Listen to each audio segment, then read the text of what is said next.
get this show on the road at the same damn time. But before we get into the crazy UFO stuff, or whatever you want to call it, we must get our trades going. First and foremost,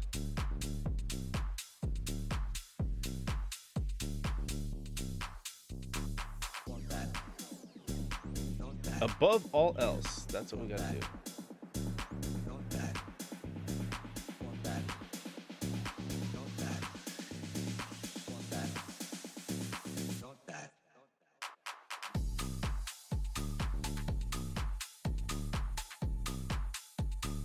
Let's see, did we get the 1080 today?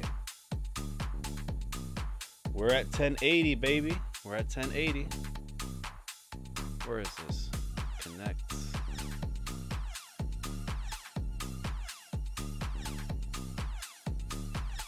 We are at 1080.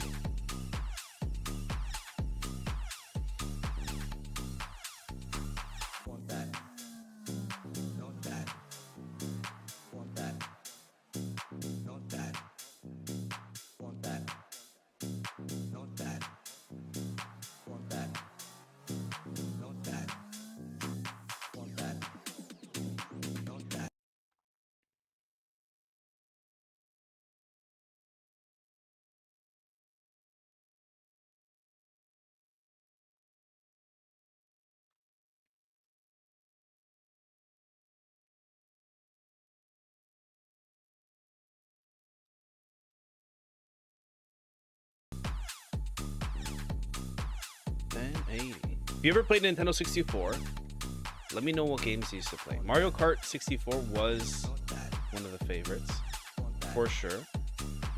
But 1080 was also good. 1080 snowboard. I had no idea about snowboarding until that game, I swear.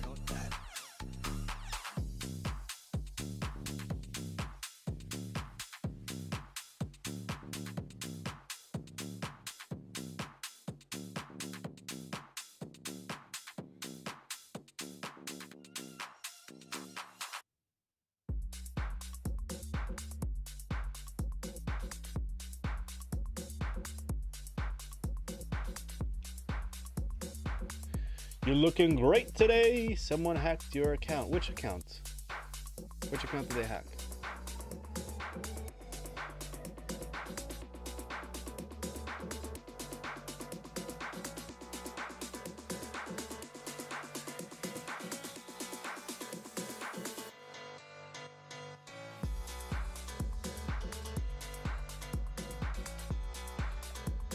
Music is too high. Okay.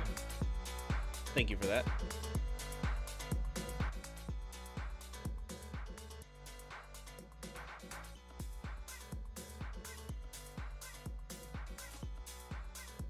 Which account? Which account did they hack? Who hacked my account? Let's solve that right now.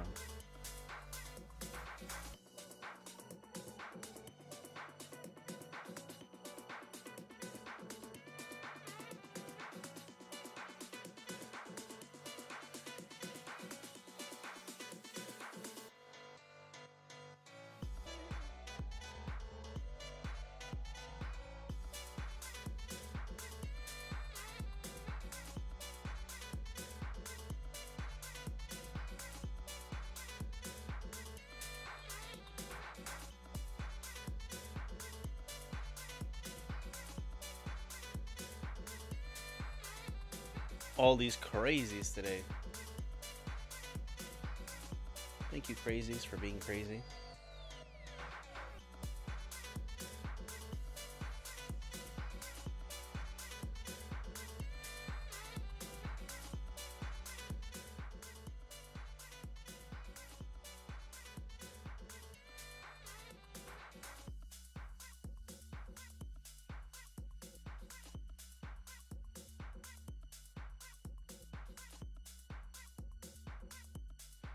No, I was talking about the warning they gave you first.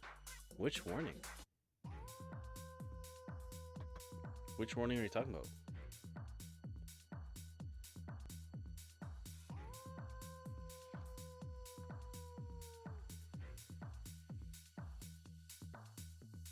no idea what you're talking about. Please stop. Thank you for always keeping me informed, by the way.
Which warning, amigo? Which warning?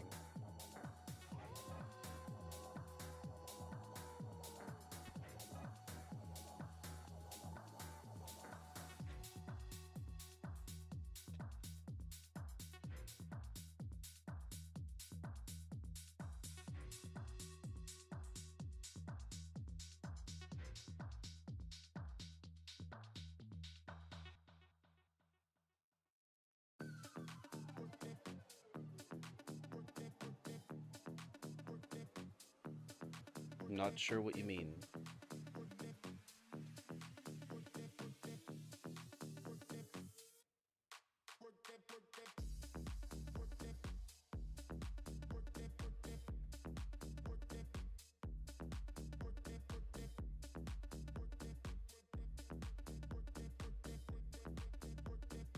You guys are talking crazy this morning.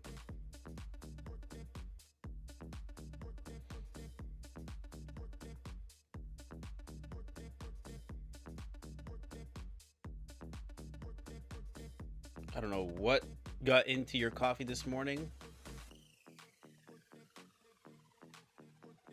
Drones for God's glory.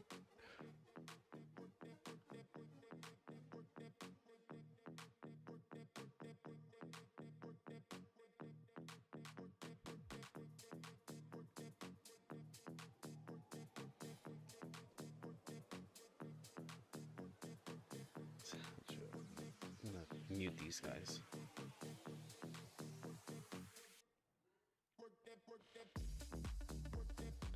What do you mean, what's going on?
My bad, Raj. My bad.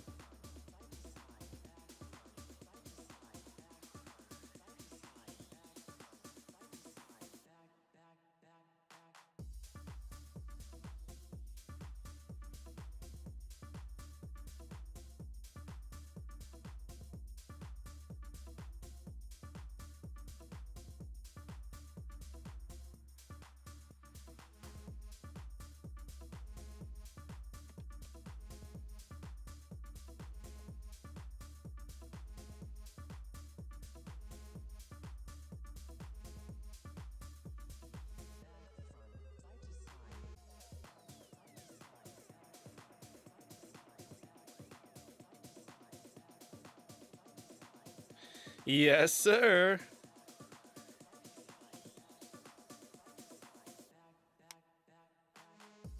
Everything's gravy. Okay, let's get the news. Sorry, I got distracted with a few things. Gravy, gravy, gravy. We have FOMC today. Lovely. Market opened 5 minutes ago. We got our movements happening.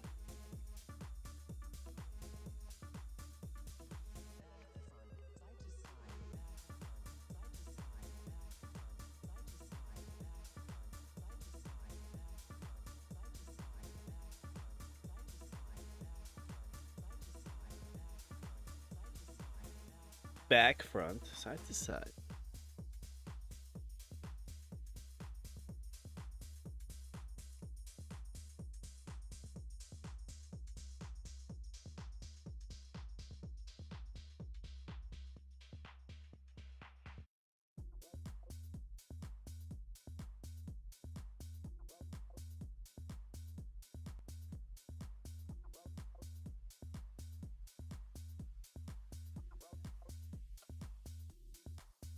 You scared me, Fahad. You scared me. Scared me this morning.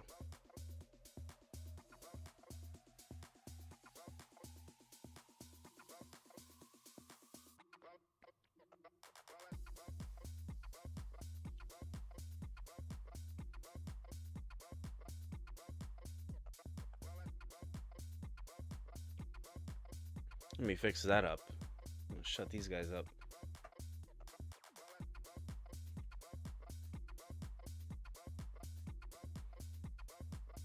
You guys better pipe down. Got time for nonsense.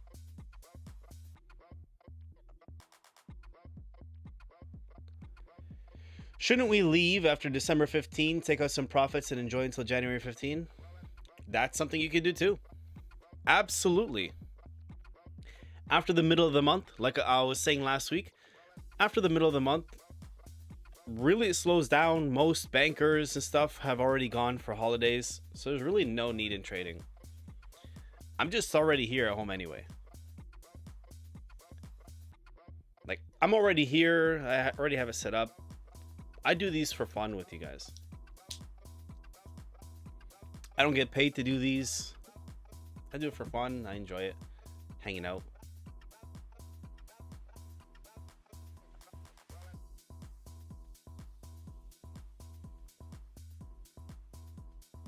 The last week, for sure. Like the last...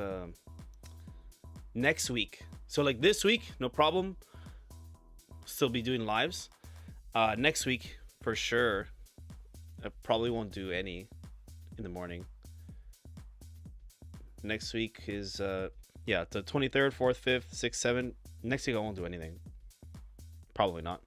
Maybe some stuff in the evening for fun. Just hang out. I don't see myself really doing lives next week. The 30th, 31st, no point. The 1st, obviously not. And we'll see about the rest of the days. So this may be the last week of lives. But you are right in terms of like of doing that, yeah.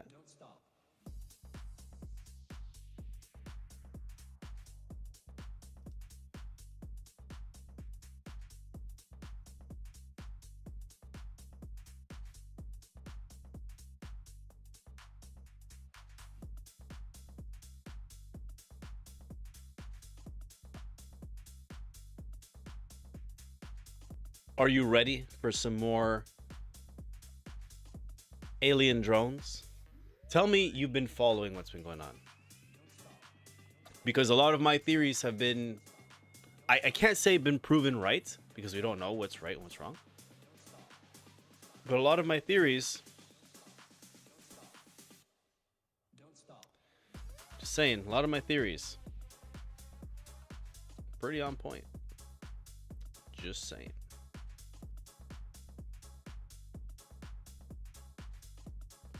my crazy theories.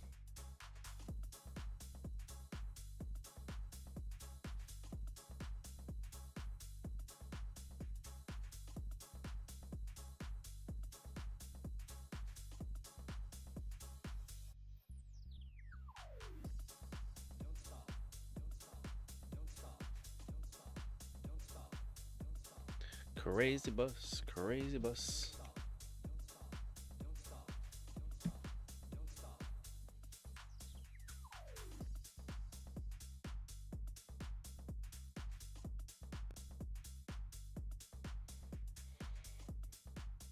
That's what I thought. What did I just close?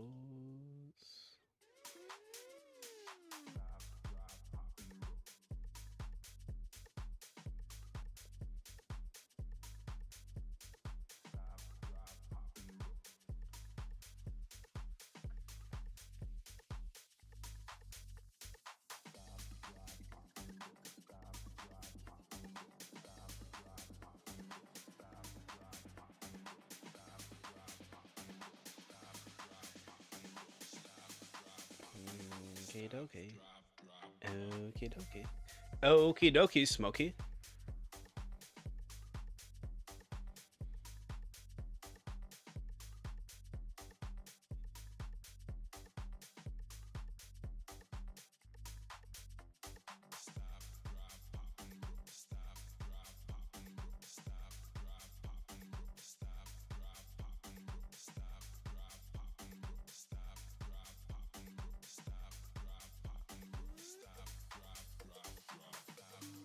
Did you just say too much cold there? Did you really just say that?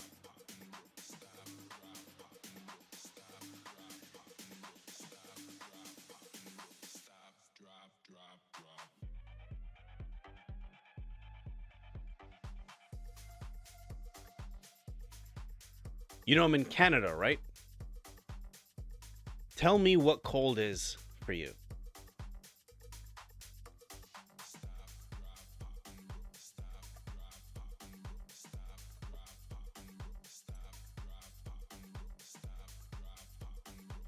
No. First, you tell me. Look, I have it ready. I opened the weather app so I could show you.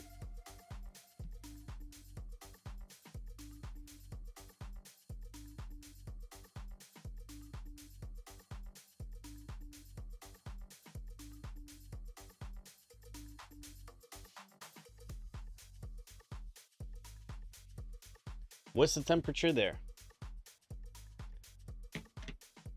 And I will show you what cold is. Here is winter. Here it's winter also. It's winter also. Where are you located again? Bangladesh? 16 degrees. Fahad is in Bangladesh and Raj is in India. Hassan is in Morocco. 16 degrees. You guys do Celsius, right? Not like Americans. Everything's Fahrenheit, where they make their own temperature.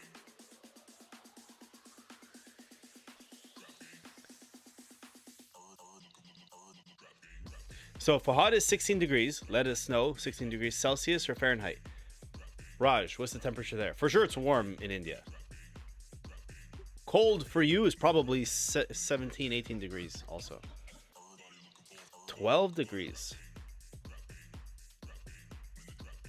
Celsius or Fahrenheit? Because I'm going to show you what the temperature is. I'm going to show you what it is and what we go by over here. Okay?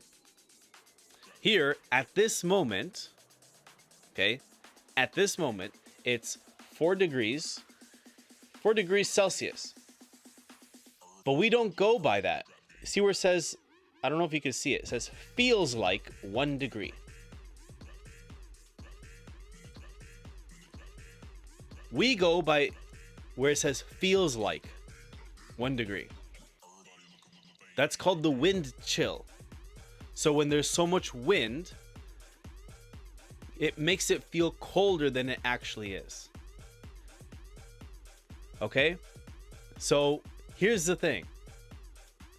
It's 4 degrees Celsius, feels like 1 degree Celsius. For us, right now, today is warm.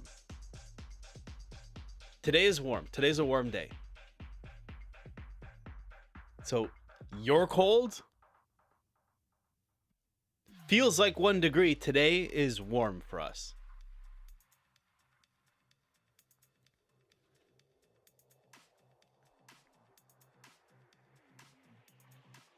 I'm not even exaggerating. That's warm for us. For this season, okay, we're not invincible. We obviously feel the cold.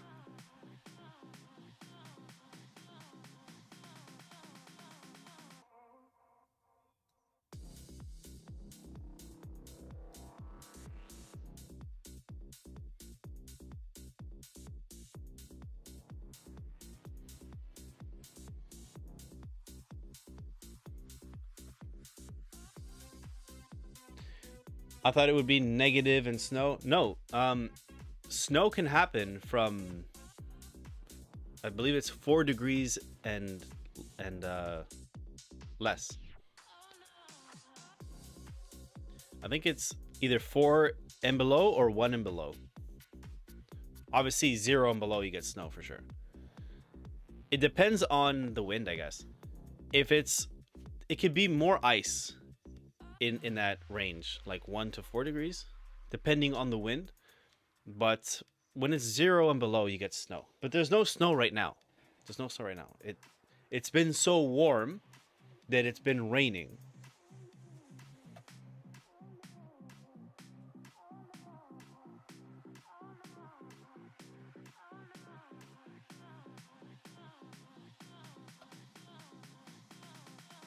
Man, will freeze there. You guys would freeze here.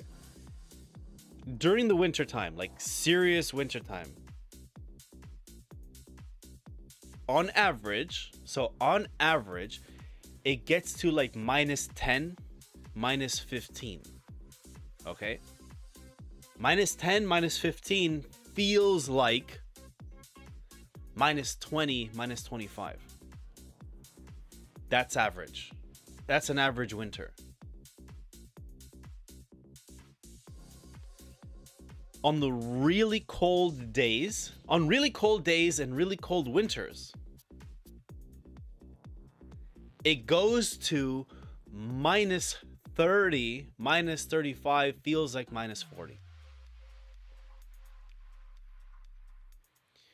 When you breathe through your nose, you inhale. Instantly, when I say instantly, I mean like instantly, all the moisture on your nose hairs freeze. Like when you see in shows and movies, or like Mortal Kombat or whatever, where they have like freezing powers and things just freeze instantly. It's exactly like that in your nose. If you put on a face mask to cover your mouth, by the time you get to the corner, like you walk out for 60 seconds, 1 to 3 minutes, it's all like crystals on your mask from your breathing.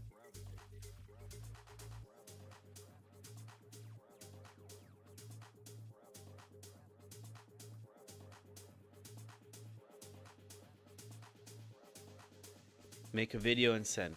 Sure, when it's cold enough. When it's cold enough, I'll do it. You see, when it gets to that, you see videos. Well, we do. We see videos show up on social media of people grabbing hot water, like boiling hot water. They go outside and they go like this, and they throw it, and then it like freezes instantly.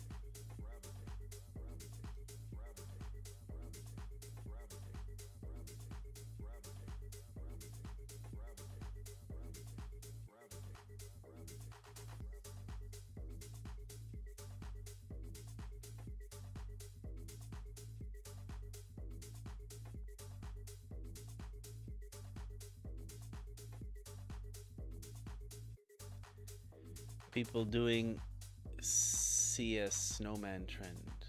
I don't know what that is. I don't know what that snowman trend is. I'm kind of afraid to ask.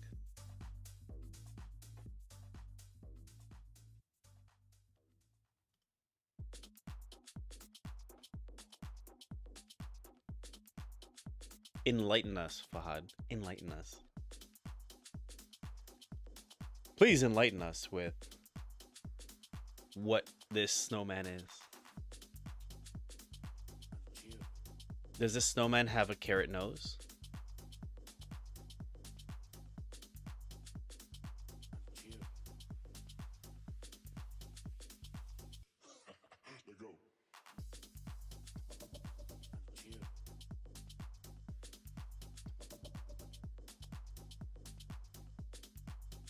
Oh, it's a song. Never heard of it. Never heard of it.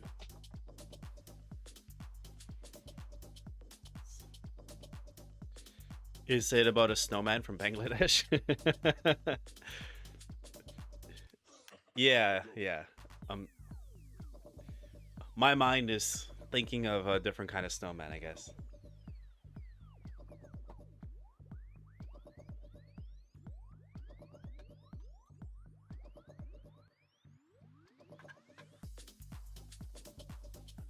A snowman that says, "Oh, look, you're stuck in the freezer. Let me help you."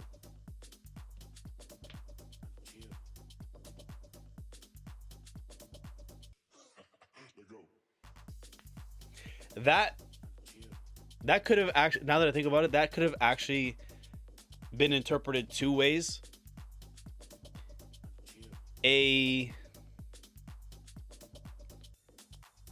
How could I put this without getting canceled?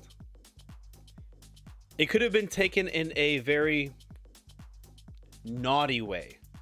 Okay, we'll put it that way. In a very naughty way, or in a very like gruesome way. Because if someone's stuck in a freezer, like that's very violent. Go to jail sort of thing. Well, both you can go to jail, I guess. On one says no. While we wait for the trade, while we wait for this to happen, we have some alien stuff to update ourselves on because it keeps getting more and more interesting.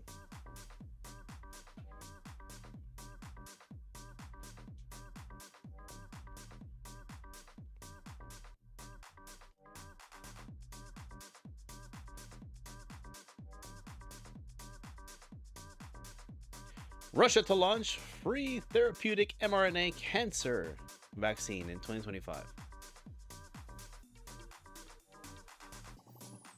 Not going to say anything. Yet. Not going to say anything yet, but I will say something. Let's catch up first.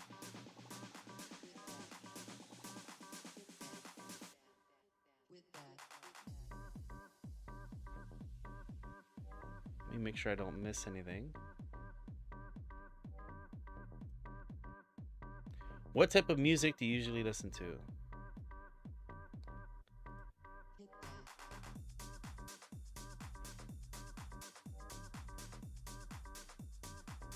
I listen to rap, really.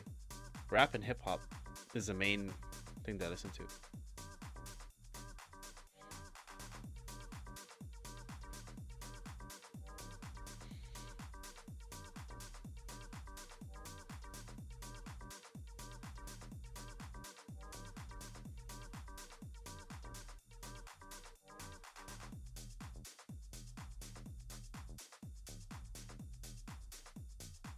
Can you explain the issue with the drones? Sort of I will.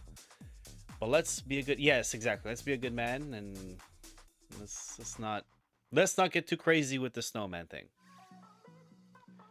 All we know is he has a big carrot. Big carrot, buttons, a scarf, and another carrot. He's vegetarian. That's why he has two carrots. Before somebody takes it the wrong way. He's a vegetarian snowman.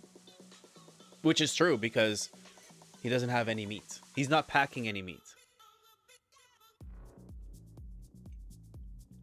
Interpret that however you want. So, with the drones, the truth is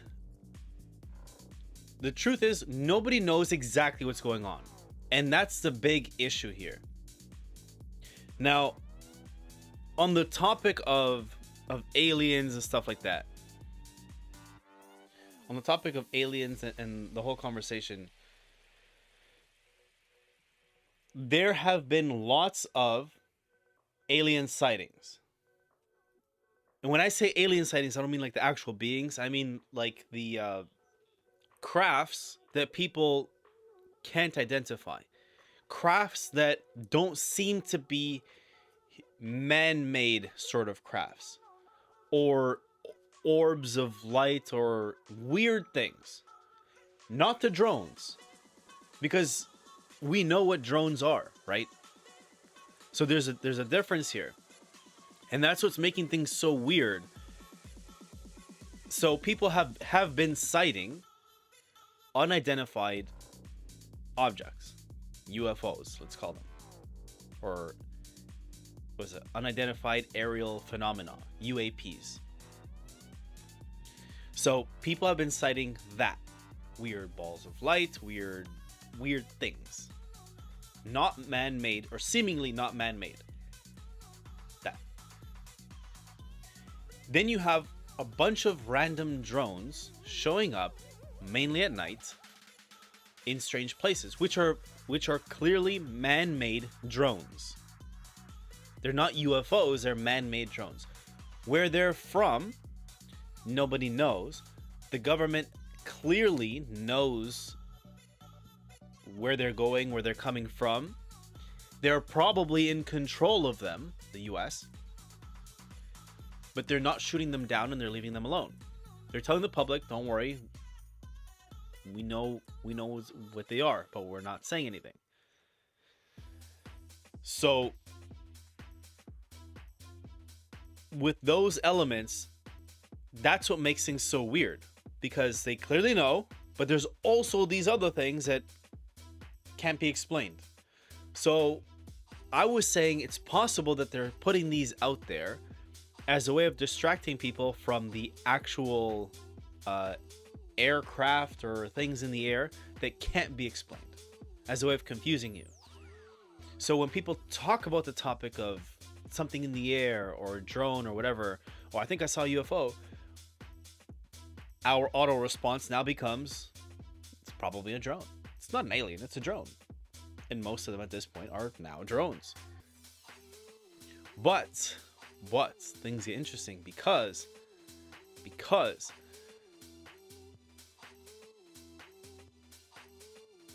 people have been reporting weird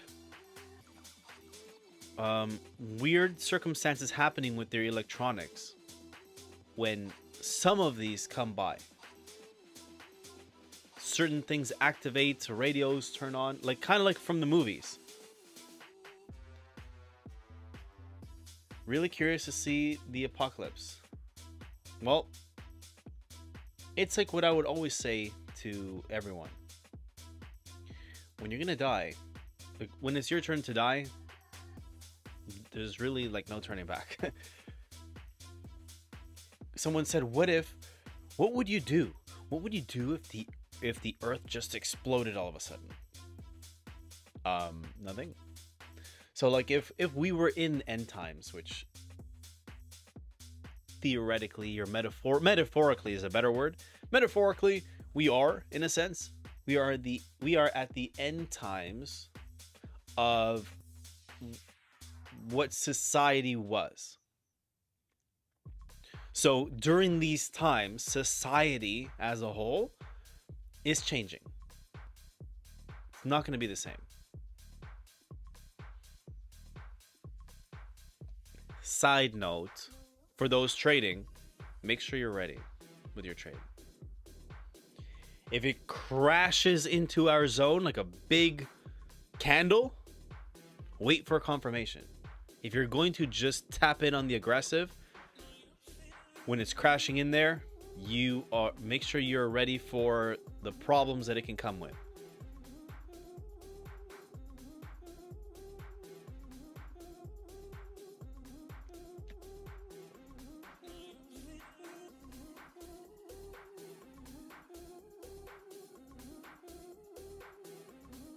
So with the drones, that's more or less what's been going on. More or less. They're showing up everywhere. They've had like press conferences and stuff like that, like the government speaking. A lot of like the mayors and city politicians have been asking like the federal government and the military, like, hey, what are these? On that level of government, they don't know what's going on. They're saying, hey, what is this? Like, the public's panicking. We need answers. Can you tell us what's going on? Since you don't want to shoot them down, clearly you know what they are or where they're from. So that level of government doesn't know. Trump went and spoke yesterday, I think it was. Basically saying, like, yes, our government knows what they are, where they're going, where they're coming from. But they're not shooting them down for some reason, so we don't think it's the enemy. And the military won't say what it is, and the president knows what it is, Biden. But for some reason, they're not saying anything. Then you have the theory of maybe these drones are looking for something. It's speculated that they could be looking for some type of radioactive material. Could be looking for some type of nuclear weapon or device. That, again, this is all speculation. There's no like, this is what they're doing. We don't know for a fact yet.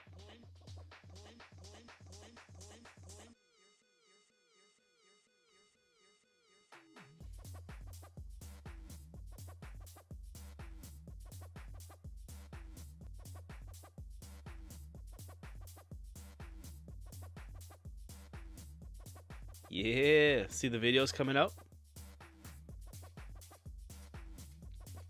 That's a sneak preview.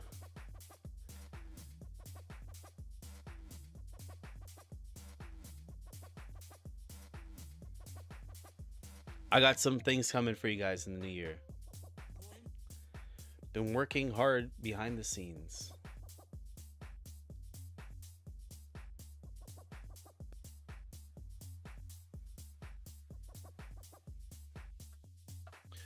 During the holidays, it's time to work. It's time to work. Time to work, baby.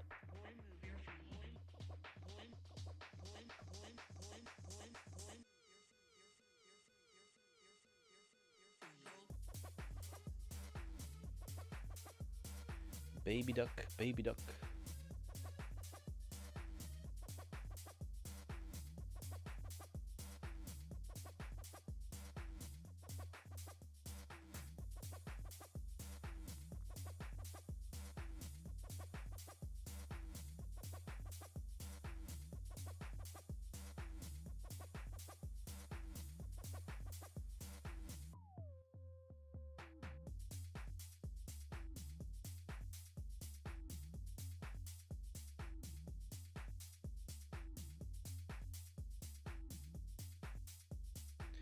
Bardock. Bardock. So let's update ourselves over here. Mystery drones are spotted in the night sky over US airbase in Britain.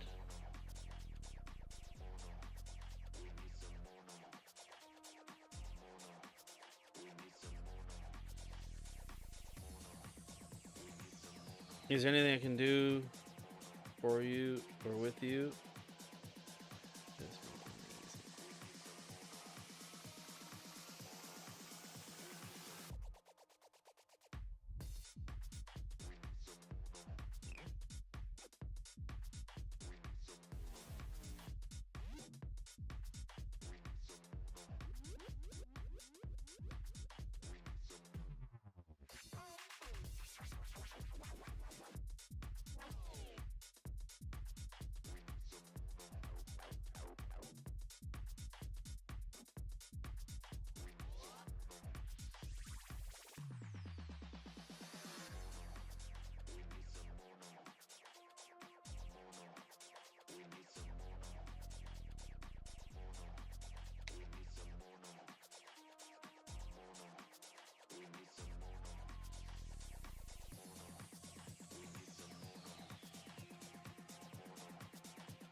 I'll have to listen to the whole thing after.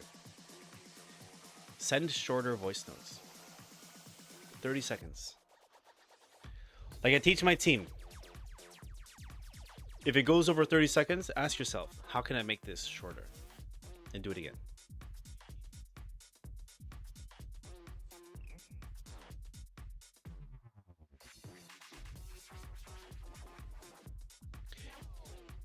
It's interesting because when you listen to Elon Musk, whether you're a fan of the guy or not, he was talking about something about like building businesses. So it's like you kind of set out the plan of like a proven concept and then look for ways to make it more efficient, cut things out and all that. So it's kind of the same process. When I make a video, and this I got from Mr. Beast, give credit where it's due. When I finish the video, I ask myself, how can I make it? How can I cut out 30%? So what can I cut out that I don't actually need? Now that it's done and I like it, what can I cut out to still deliver the same message in a faster, more efficient way?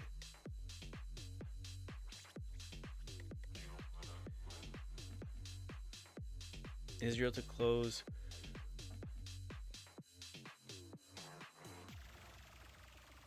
That I had no idea. I had no idea that Irish Dublin embassy over anti-Israel. I had no idea that they had anti-Israel policies. Ireland announced it would intervene in this case, which began after military operations in Gaza.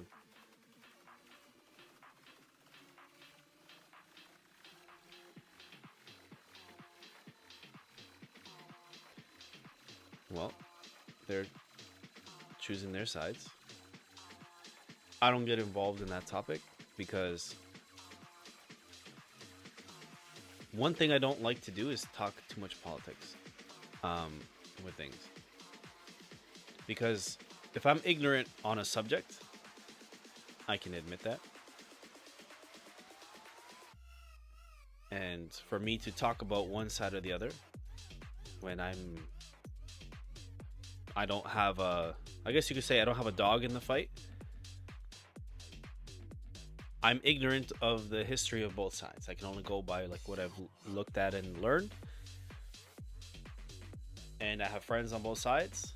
And I just don't want people to die. That's all I want when it comes to that conflict. I don't want innocent people to die.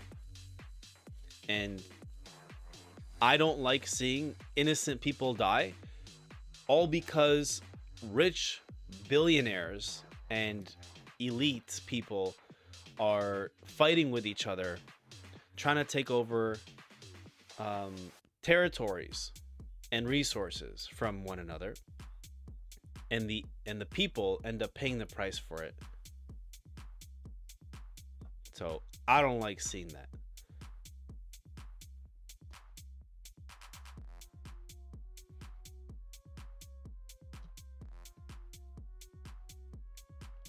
Feds to deploy high-tech system to New York as drone swarms have experts baffled.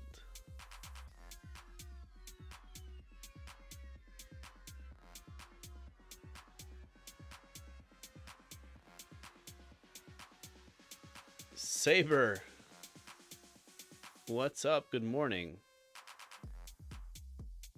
What's up, Saber?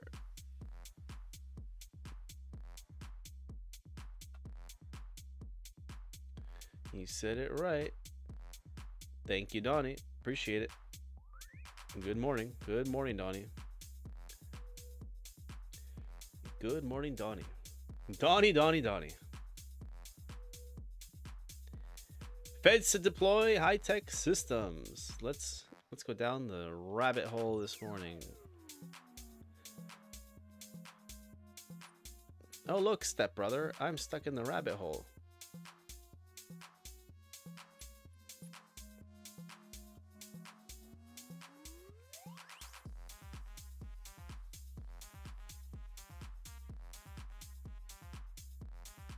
Can you check? Yeah, one sec.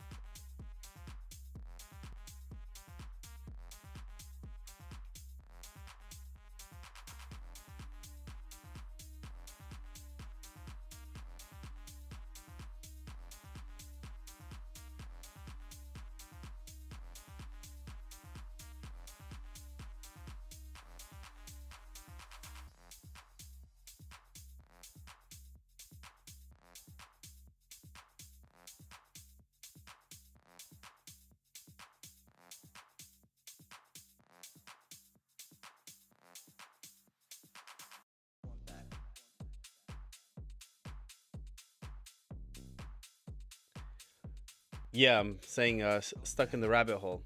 I'm low-key pressed. I was going to invest in Palantir, and then I had to wait for my Canadian dollar to convert to US, and it went up $10 in the span of a couple days. My friend, my best friend invested in that like a month ago or so. He had some puts on it, some options in it. He made quite a bit. He told me about it, but it's not my thing. Made some good coin. It was a good call. He made a good call.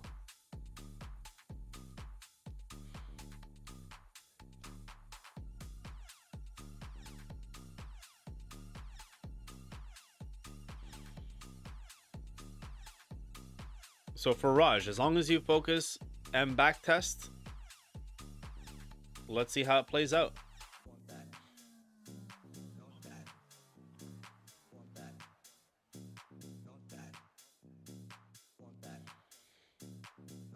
Let's see how she goes. Yes. Yes, indeed. Yes, indeed. Let's see this.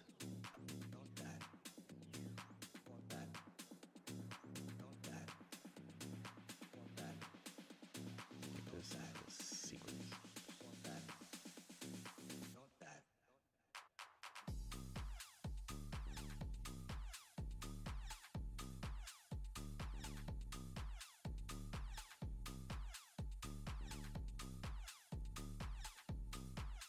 We escaped the rat race.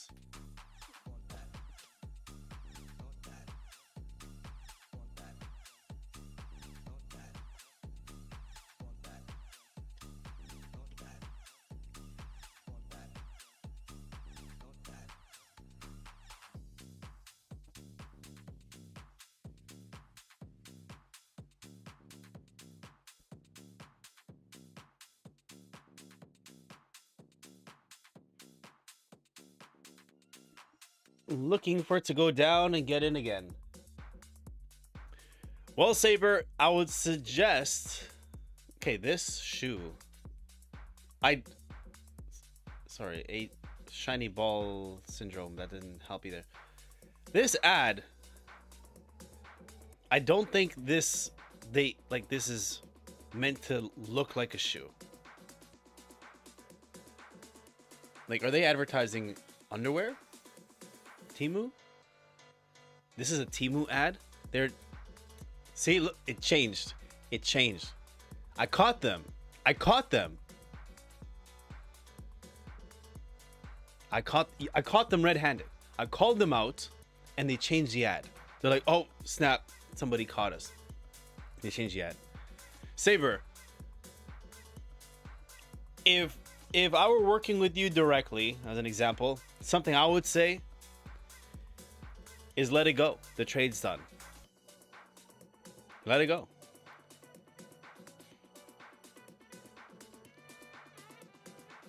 If you know how to analyze the charts and stuff like that, and if you're looking for a re-entry, then sure. But don't get too attached to trades. Don't get too attached to trades, prices. If you missed it, you missed it. See what else you can find. Yeah, sure. Look for a re-entry. Sure. But don't get too attached to it, because then your mind will start to play tricks on you.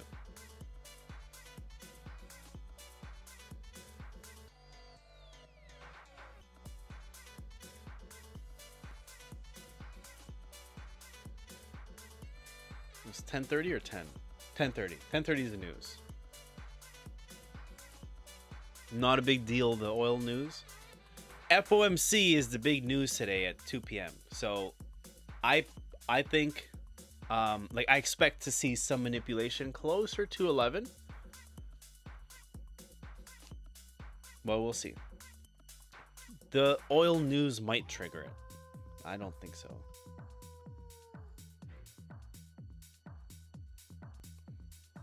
We will see.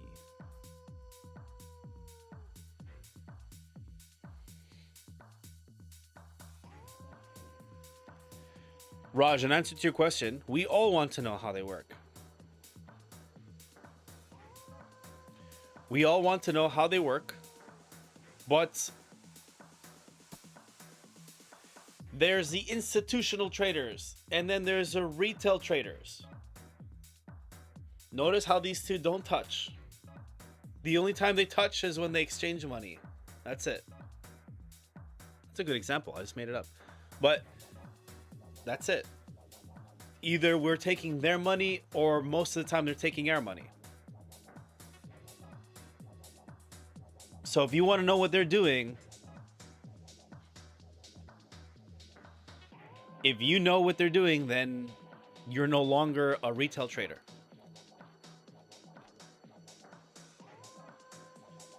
Hope that makes sense.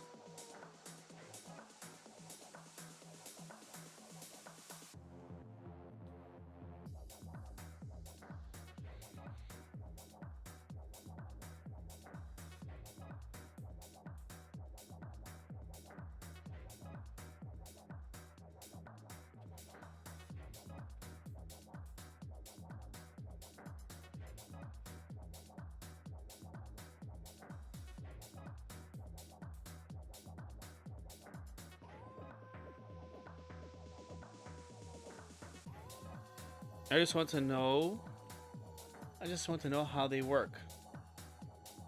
You're not the only one. You're not the only one, my brother. You're not the only one.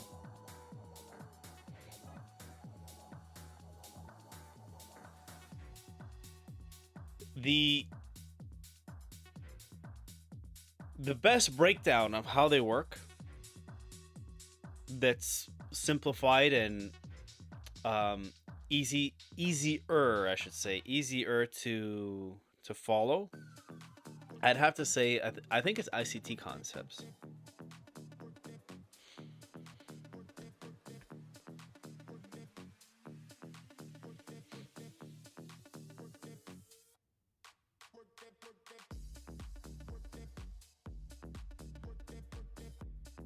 What is the thing that people teach? There's consolidation, then manipulation, and then, or what is it? I always forget what they're called, but that's pretty much what to expect. Like, if you want to know what they're doing, like, that's why it's good to know where liquidity is. Like how whenever you mark out a chart, like, and I'm talking about you specifically, you mark out order blocks and you mark out fair value gaps. These are areas of retail traders understanding of where there's liquidity. What is liquidity? Liquidity is orders that need to be filled in the market.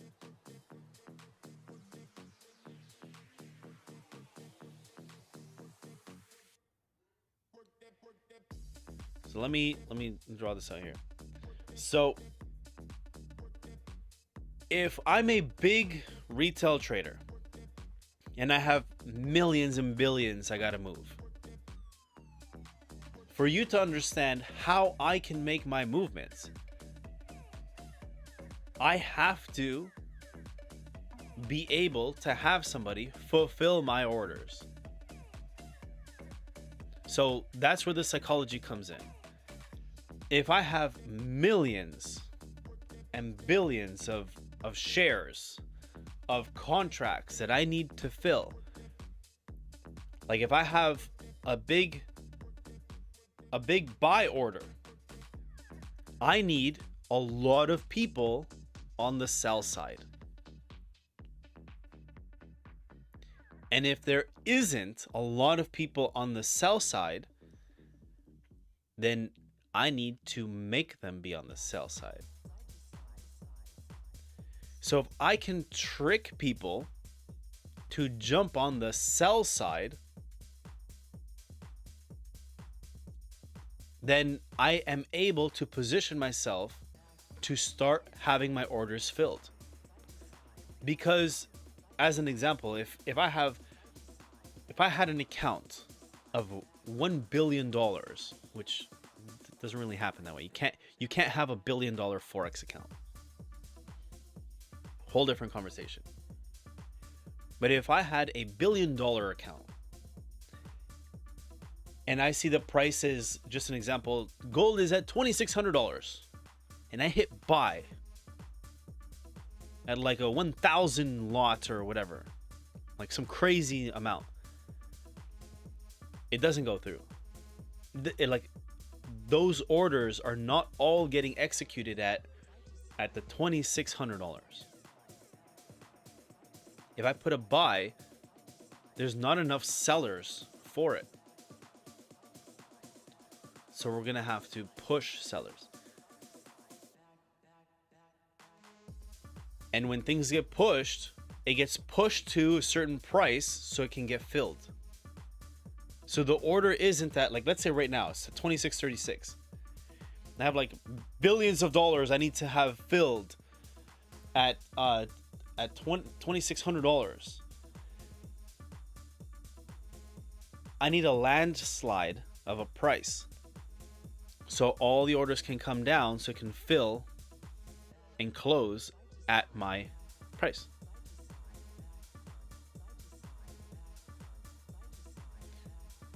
Where they make these decisions, where they decide this, we will never know, ever.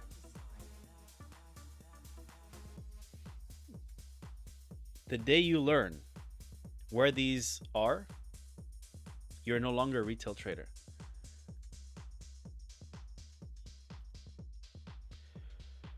Who pushed to that level like there is a central server or something that moves? It's the big institutions.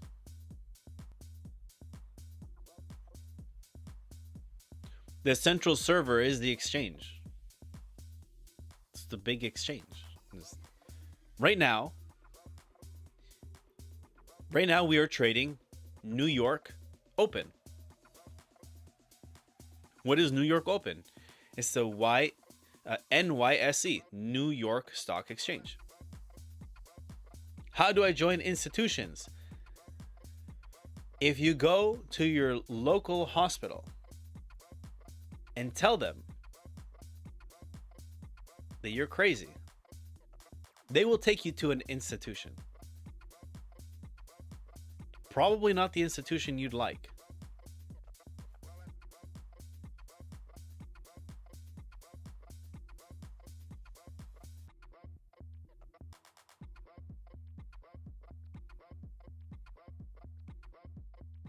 To become part of the retail traders, I'll tell you this. This is the reality. Then use quant analysis to enter, exit. Sure, yeah, you can. Yeah, exactly. You can use that to enter and exit. Here is your question was, how can you join the institutions? So if you're talking about the financial institutions, all of us here are not part of, I'm going to say it without saying it, are not part of this club.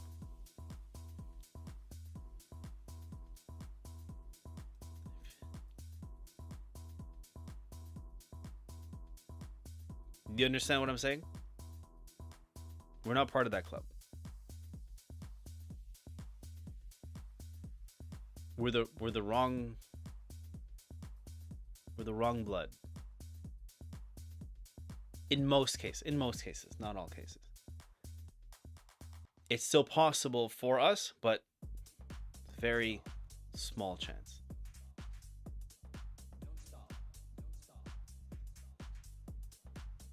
That makes sense? Okay. Yes. You understand what I said? And that's just the reality of it. And that's why I don't get involved with that topic, because the innocent people on the bottom level are fighting because big globalists and institutions are fighting over land and resources so that they can be more rich.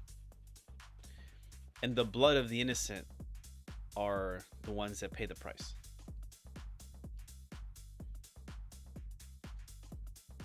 That's why I don't touch that topic.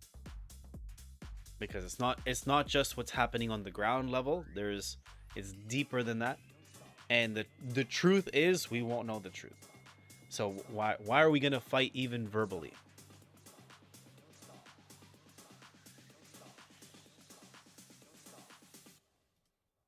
Oh, this is interesting.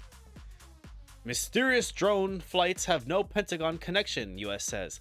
Like we can believe that. But still, if that's what they're saying, it's worth taking note. I would love some cookies. Yes, cookies, please. There's a paywall. No.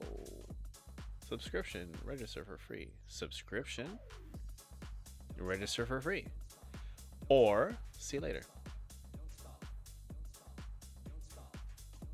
Let's just take what we can get. The Pentagon confirmed that the mysterious drones spotted over Northeast are not from government tests.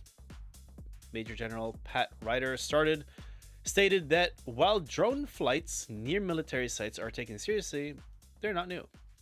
He noted that sightings likely include lawful commercial, hobbyist, and law enforcement drones, as well as misidentified objects like stars.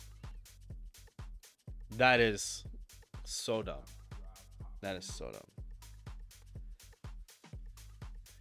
White House spokesman John Kirby echoed that there is no national security or public safety threat posed by these drones. Okay, then. In other words, stop paying attention to what we're doing and get back to your everyday life. You're paying too much attention to us and you're blowing our cover.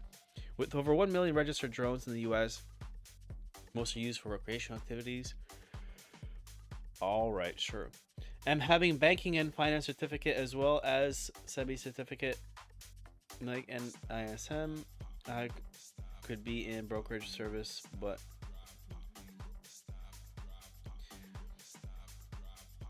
yep, that is the right path to get there for sure. If you want to take the traditional route on that.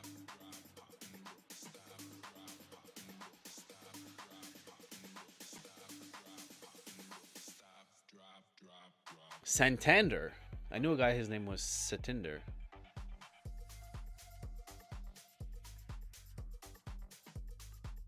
Nice guy. He was a closet racist.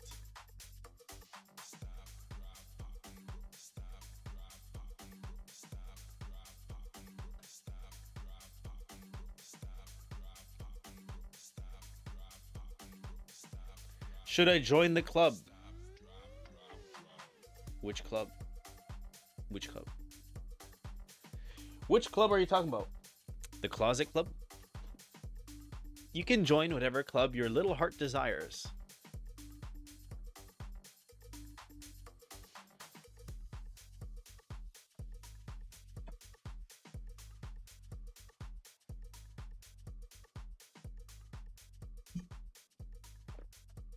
$10:30 news. 10:30. Here we are. News hit. No reaction. Just as I predicted. But we knew it's not high impact news anyway, so it's not like it's a surprise. Not some genius. Which club? Exactly. Which club? Not again, two versions. That's why you got to pay attention to what I say, because I speak in like 2 languages. Remember we researched about that club, Raj, brother? Maybe I should close my mouth because I'm gonna have to watch you guys. That didn't sound good either. We also saw a video of a man exploring. This is going downhill. Fahad, you are not helping your situation here.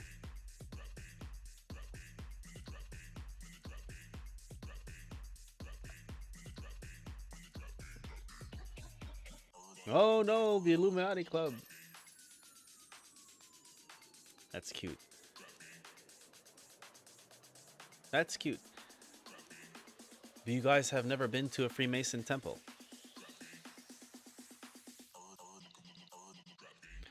Come on, guys.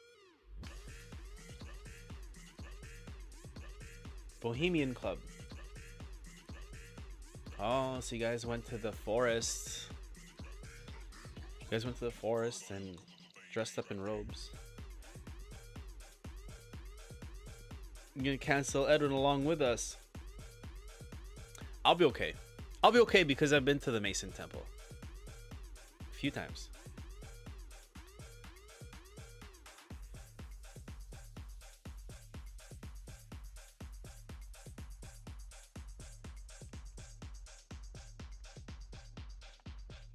I've spoken to them directly about the Illuminati. I've asked them questions. I've asked at the Freemason Temple, at the Masonic Temple, I've asked the lodge leaders directly about that. Don't talk these publicly, or on the next day we'll be on the newspaper. Don't worry. Don't worry, Fahad. If we're on the newspaper, we'll be okay. Nobody reads the newspaper. We'll be okay.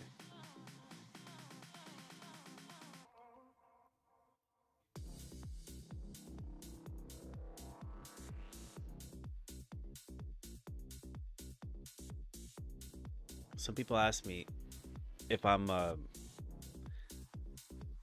what's it called? Satanist? Or if I'm part of the Illuminati or whatever. Because this is the pendant that I have.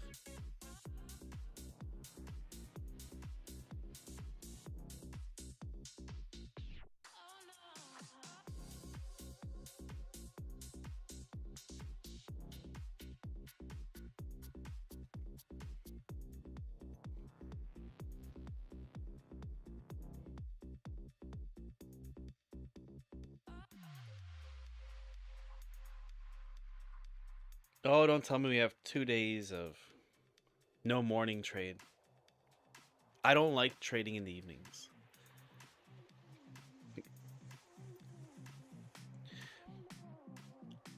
I prefer to have the trades done in the morning and not worry about trades after. But I did say last week, like I think it was Fahad that said, shouldn't we just take our profits and take a break till the rest of the year? Pretty much. Last week I was saying how from the middle of the month till the end of it, don't really expect to have too many trades. It just sucks when we've had such a good winning streak to go. Now, I will say, to go from a winning streak to having like no trade days sucks, but I'd rather go from winning to no trade instead of winning to losing. So if you had to choose one, that's a much better option than losing.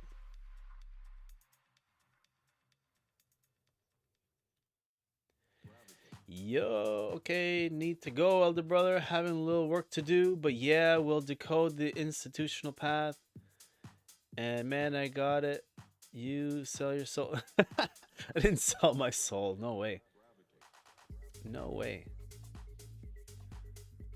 Never sell my soul. My soul is mine. My soul is mine, belongs to me and God. That's it. I don't sell my soul to nobody. When you learn what that symbol means, you'll understand. It's not an evil symbol. It's actually a positive symbol. And I've been wearing this symbol since before I learned what I learned going to the Masonic Temple. I'm not saying I'm a Freemason. So for the people that I know that are Freemasons, just to be clear, I'm not saying I'm a Freemason. Nothing wrong with being a Freemason, but I'm not going to pretend to be one when I'm not. Out of respect to my Masonic friends. I would say Masonic brothers, but then it sounds like I'm saying I'm part of the brotherhood. I've been to the temple. I have Masonic friends. and respectfully, out of clarification, I'm not a Freemason.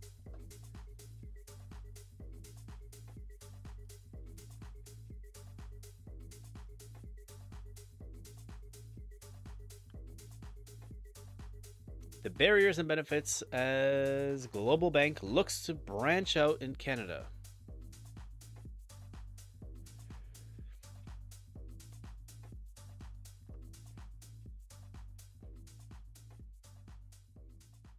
Now TP 2621, 2631. All right. Say me secret. What are you hiding? I hide nothing. That's actually a lie. What I'm hiding, I won't tell you, but what I'm hiding has nothing to do with Freemasonry.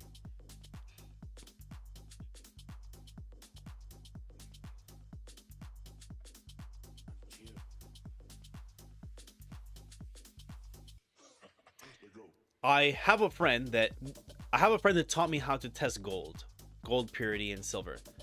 And he was buying and selling gold and silver. And a Freemason or somebody with a Freemason ring came to sell their ring or sell a Freemason ring. And I got to keep the stone. He let me keep the stone. So it has the Freemason logo on it, on a precious stone. He let me keep it. I went to the bank. I got 2 crisp, brand new $1 bills. And I got a pamphlet from the temple, from the Masonic temple. There's actually here close to my house, but doesn't exist anymore. They turned it into condos. And I framed it all together. In the middle, I put the stone. On the side, I put the pamphlet. It says, "What is Freemasonry?" with the symbols, with the compass and the square and the G. And I put the 2 $1 bills showing each side, one the front and one the back. And I have that framed. What is Freemasonry? I have it in a box here. It's pretty cool. I want to know who are on top of the club and who runs the elites. Come on, Fahad. Everybody wants to know that. You think that we are going to find out? Can I show, please, when I find it? I have it in a box. I have it here stored away in my storage. So when I come across it, sure, I'll show it.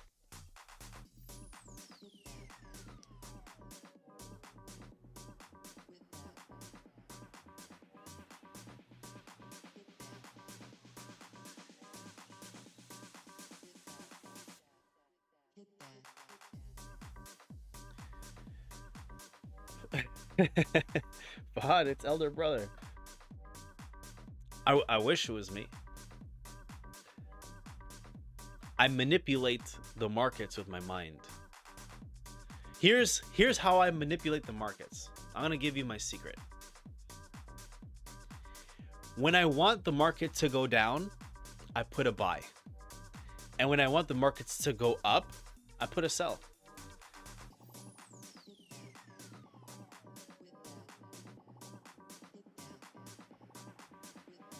Does that make sense? You ever notice when you put in a buy, it goes the opposite direction? When you put in a sell, it goes the opposite direction?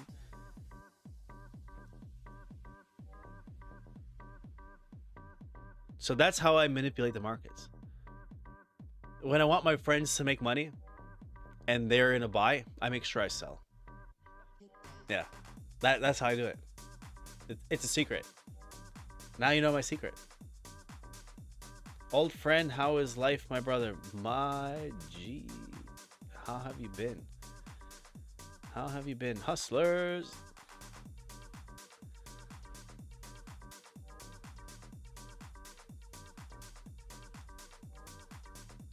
Hustlers, hustlers, hustlers. Good morning indeed.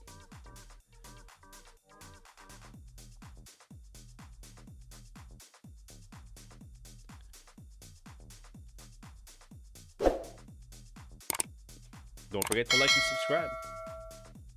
We try to go live every day. Let's hang out. Hang out. Conspiracies, news, trading, vibes.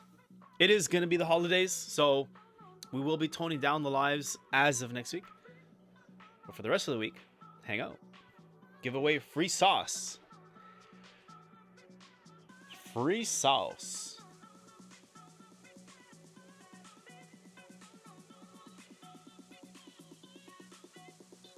$10:42 a.m. Eastern Time. Let's see what happens.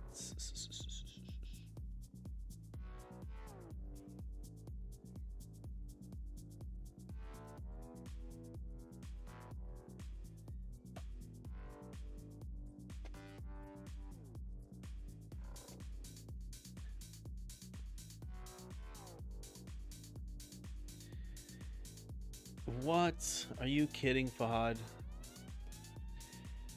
Me also have to go. Battery down. Have a great day. Don't let anyone piss you off. Yes. Yes, Fahad. Yes. Yes. Okay, you go enjoy. Charge your batteries. And you keep smiling and don't let anybody piss you off. Yes. Yes. Yes, indeed. I love it. I love it. That just made my day. Thank you, Fahad.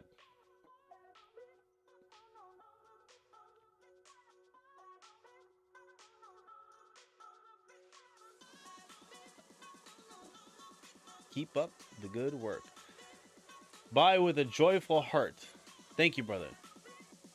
Thank you. Have an awesome rest of your day. Have an amazing rest of your day. Soon you'll be saying amazing to everything too. Watch. Fahad, how are you today? Amazing. I'm amazing. Have you met Fahad? He's amazing. Just like Edwin. Edwin is amazing.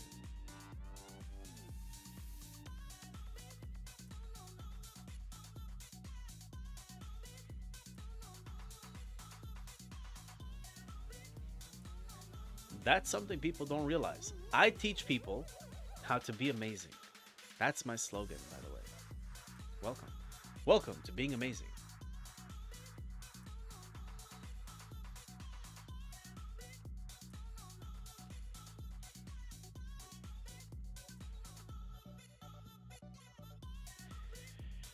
Business, news, network. Would like to use your current location. I'm going to put don't allow, but we already know they're doing that anyway. So dumb. Auto renews. Look at this. Gift yourself a new perspective. $34.99 a month or $149 for the year. What are they selling? Get unlimited digital access across your devices. Save it. Like, are you selling this? Bloomberg subscription? No. No thanks. Who wants that? Do you trade crypto? Yes. Yes, but I'm not as heavy into crypto anymore. We do look at crypto. We do have people in our group that focuses solely on crypto.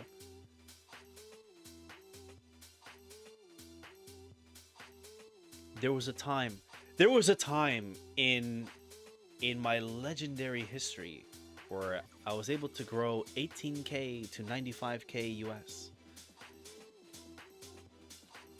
And then from there, I watched it dip a little bit, took profits, moved on, lived off of crypto for like a year and a half.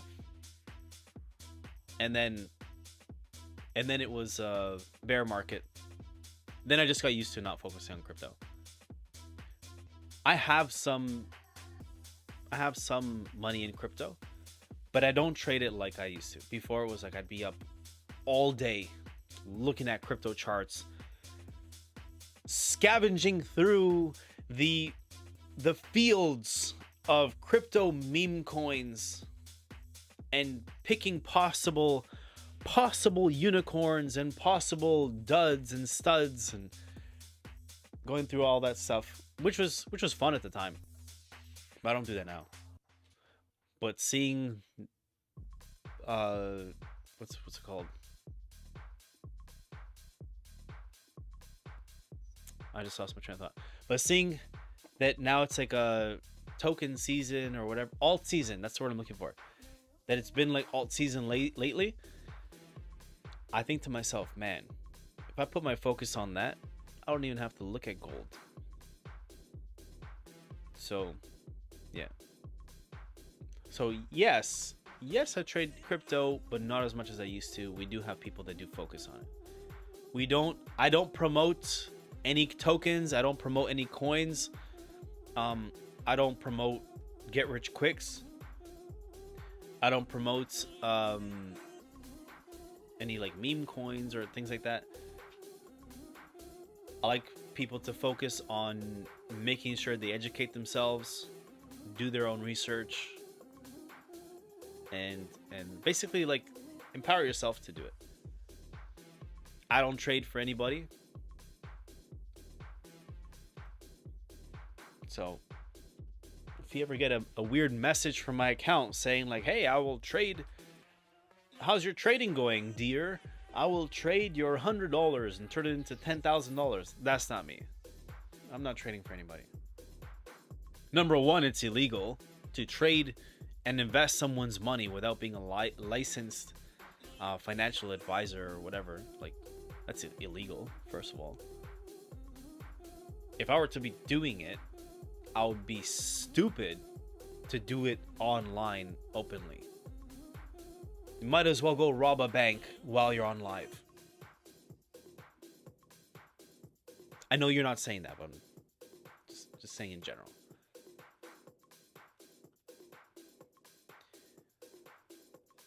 Trump's key advisor, Elon Musk, comes out against year-end funding bill.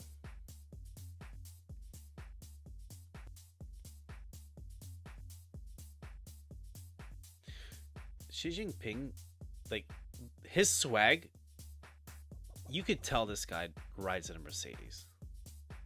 Even though they make their own, like, copy cars, there's no way he doesn't drive around in a Mercedes. This is, like, Mercedes swag. Trump has that, like, Lincoln swag.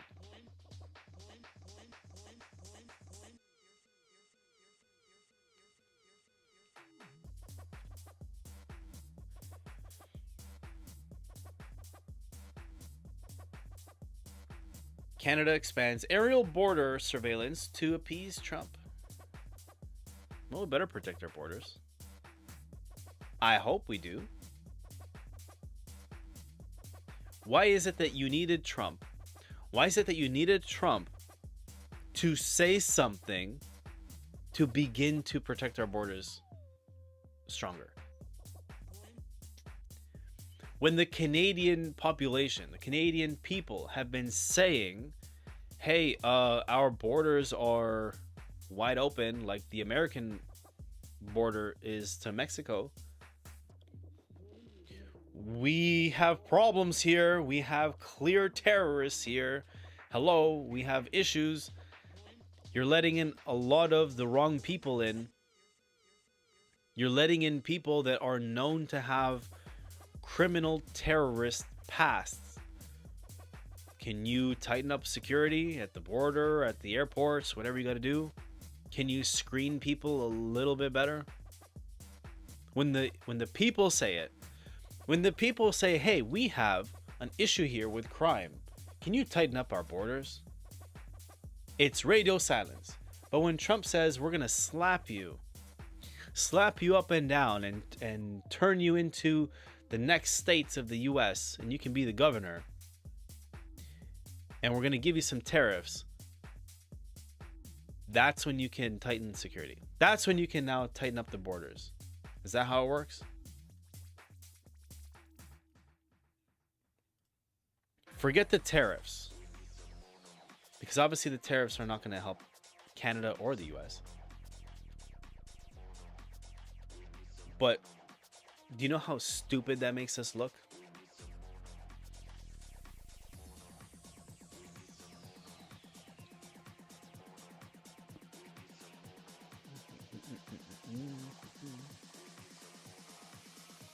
Hustlers, what are you trading right now? Are you focused on crypto? What coins or tokens are you looking at?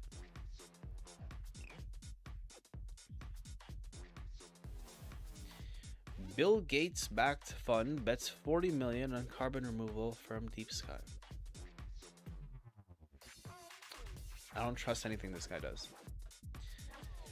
Barrack files arbitration request over Mali gold mine dispute.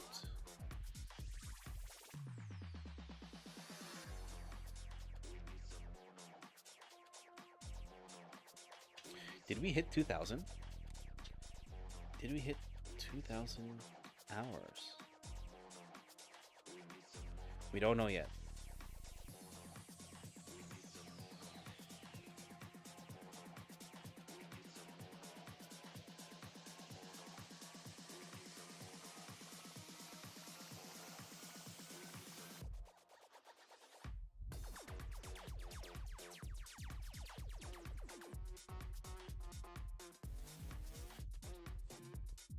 Wow, what a ripoff.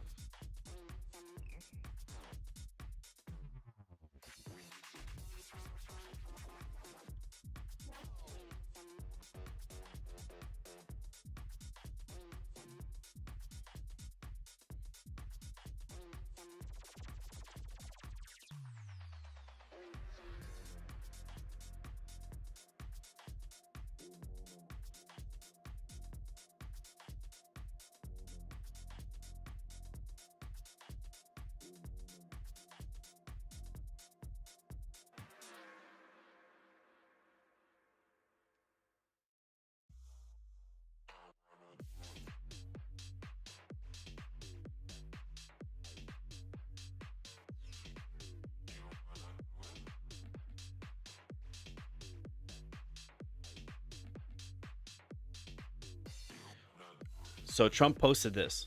No one can answer why we subsidize Canada to the tune of over $100 million a year. Makes no sense. Many Canadians want Canada to become the 51st state. No, we don't. A lot do, but we don't want that. They would save massively on taxes. That is true. We would. And military protection, I think it's a great idea, 51st state. He's a smart man when it comes to this stuff. He's smart because he knows he's egging on, he's fueling the fire. He's fueling the fire on the topic, which for sure is going to upset government. It's like when you want to antagonize your enemy or your opponent. Think of like wrestling match or whatever, right? Like think of like UFC, but like a real fight, not like a Jake Paul and Mike Tyson where it's rigged. If you are going up against your opponent and you can talk smack and get them to react, you're winning. So him pressing on that button to get reaction from the Canadian government,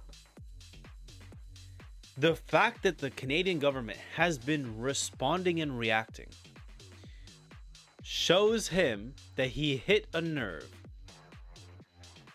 and he knows what to press on now.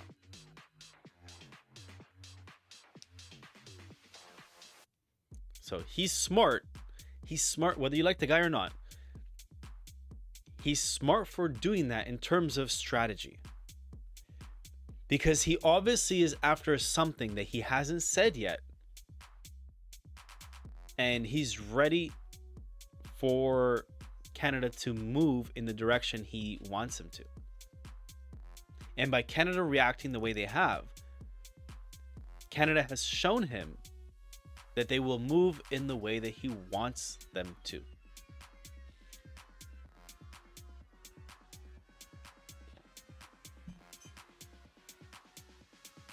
The funny thing is, if Canada didn't send so much money to Ukraine,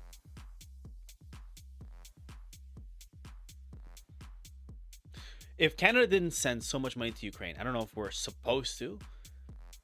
I don't want innocent people to die. Okay, so I don't care if you're Russian or Ukrainian. I don't care if you're Palestinian or Israeli. I don't care where you're from. I don't want innocent people to die. I don't choose one side over another. I want innocent people to live. If you're innocent and you don't just mind your own business, you have your own family, I don't wish you harm. I don't wish anyone harm, really. Unless it involves, you know, Epstein or Diddy level stuff, then I'm not wishing you harm, but like you get, I hope you get what you deserve, sort of thing. But if you're innocent, I don't wish you harm. Like, I don't want innocent people to die. So he's smart for doing that.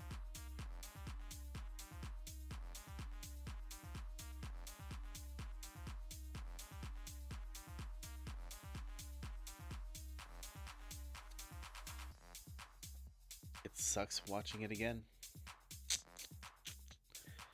Today's Wednesday.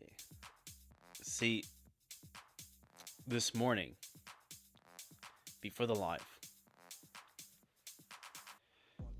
I had to buy my, it was still a buy zone, the last buy zone here, but I didn't want to use it. Like here, I didn't want to use this buy zone because it's already been tapped out. Like, we've already crashed into it. We've already taken this out. So I thought, you know what? I'm going to play it safer. And I'll wait for this zone down here. I'll wait for this retest.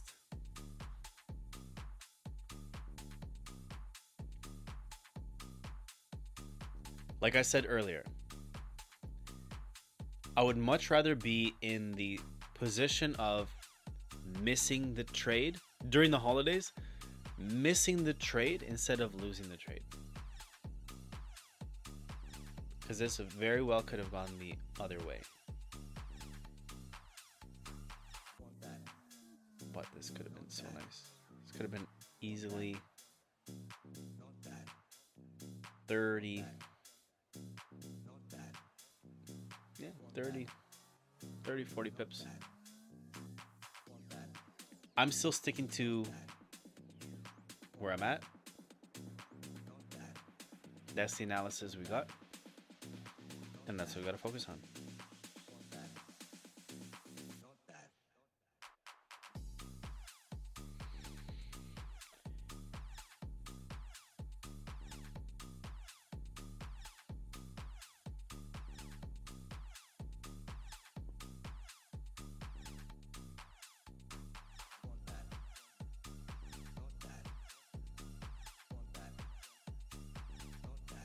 Watch live. Congress set to pass massive cramnibus.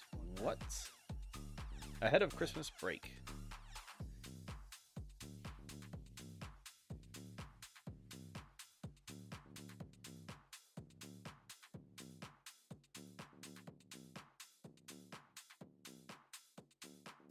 What did you guys see? Oh, you guys weren't seeing anything. My bad. My bad, amigo.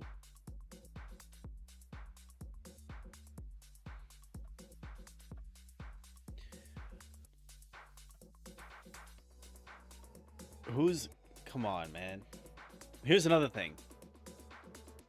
There was a news report the other day where they were blaming these drones on Iran. But in the same interview, the person they were interviewing was saying could be hobbyists, could be Iran. So it's not fair for you to be blaming Iran. If you are going to look at stuff on InfoWars, I just got to put a caveat out there. A discretion.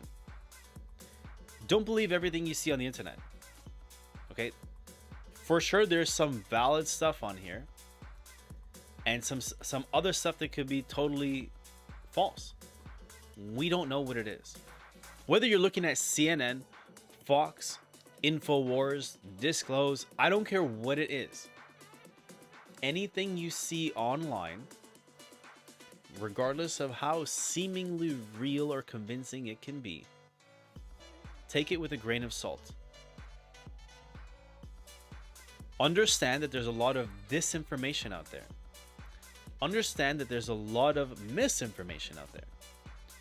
A lot of deceptive articles, and there's a lot of deception on the internet. So part of what's going on is you have to learn to take in information and actually read the articles. For fun, because we're here on live, we mostly read the headlines and skim through a lot of the articles themselves, and we'll like read it too, but we're not too hardcore here because we're just hanging out for fun. But before you jump to conclusions with anything you see online, always do your research and actually take the time to read articles, backtest. And when I say backtest, I mean like look for other sources. Is the source credible? Just because they're on the mainstream doesn't mean that they're credible. I don't care if they're on the mainstream. Doesn't mean that they're credible. And just because they're alternative and they seem credible doesn't mean that they're credible.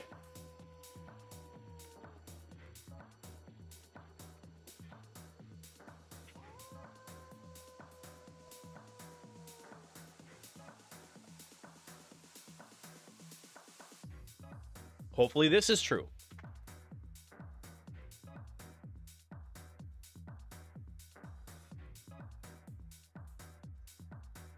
Exclusive! Nuclear weapons whistleblower reveals that drones are not searching for dirty bombs. That deep state is up to something even more diabolical. That I believe.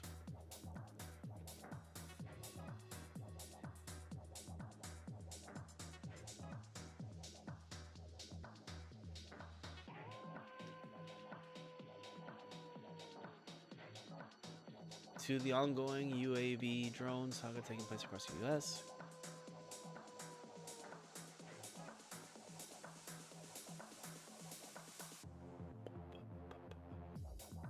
I'm not going to play the videos because I think I got a copyright strike from the last time. Good for Alex Jones for putting copyright on his stuff. Smart of him. If that's what's going on.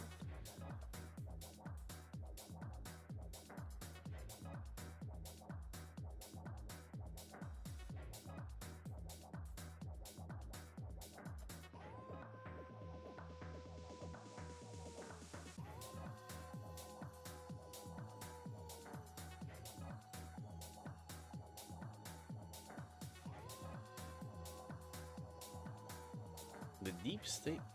Let me change the song.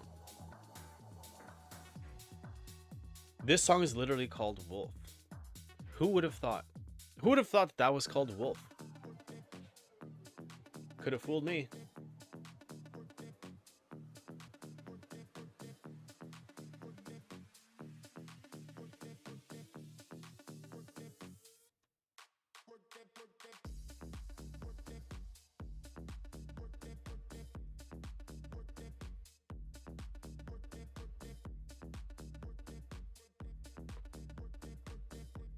Aliens. We'll put aliens. Obviously, aliens are not behind the drones. Come on. If you think the drones are aliens, you're not paying attention. The drones are man-made. From where? We don't know. Probably American. Are there aliens out there? What we would perceive as aliens, sure. Yes. Let's see what's changed. What's in the news? What's in the news for the next few days?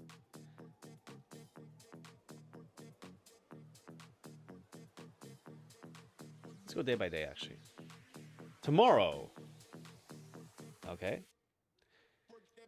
Okay. Saturday, Sunday, Monday. This will be a little slow. Holiday, yeah.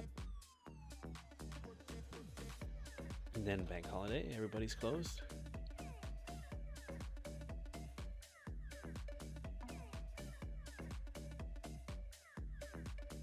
Interesting. So Canada has Boxing Day off, but the US doesn't. Okay. Friday, okay.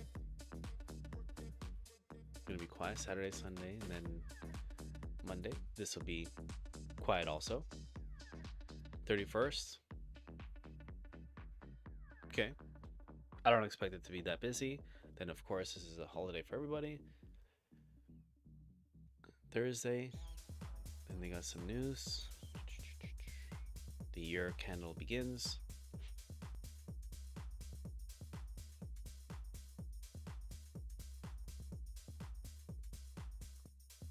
Okay.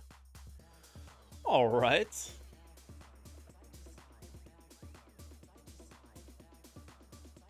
Ooh, ooh. Look who it is.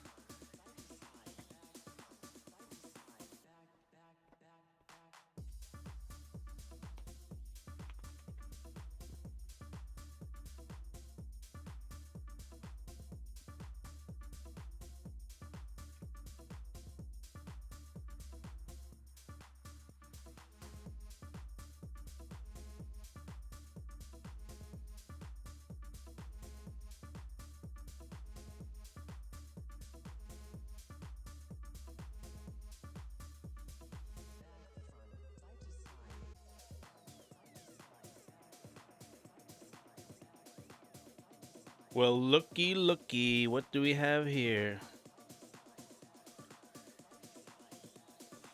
That's it.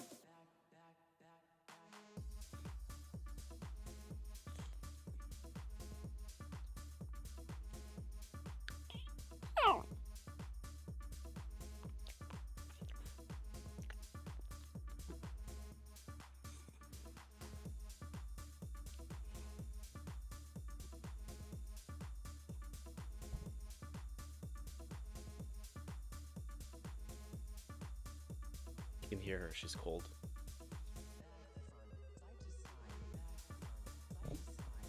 Speak into the mic.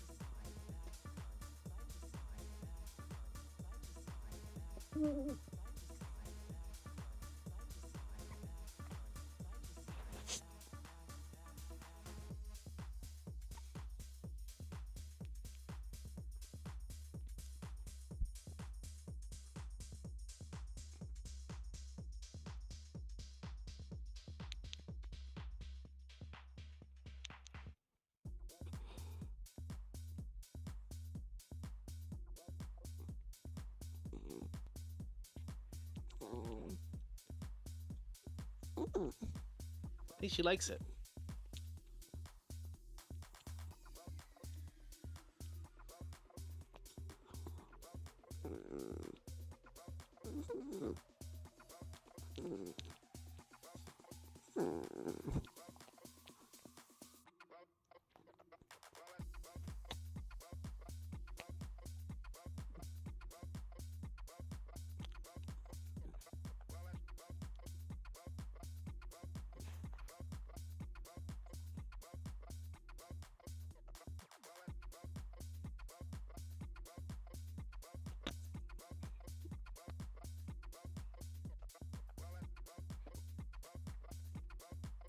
Talk about a bunny hop. Talk about a bunny hop. Bunny hop.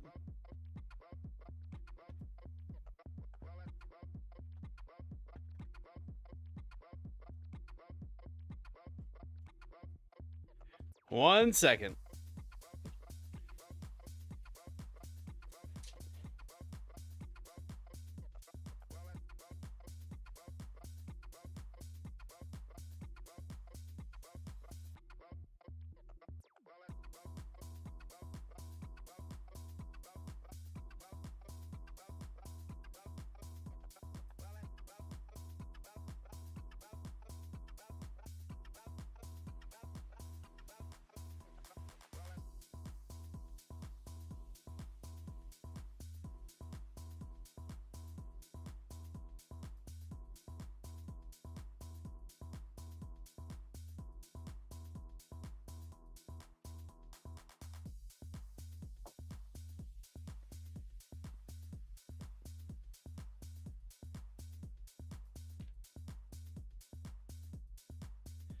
Oh yeah.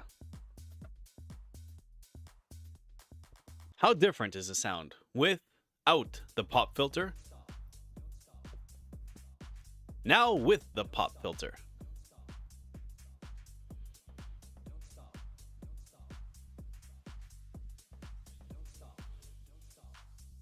Can't even tell. May God fulfill this.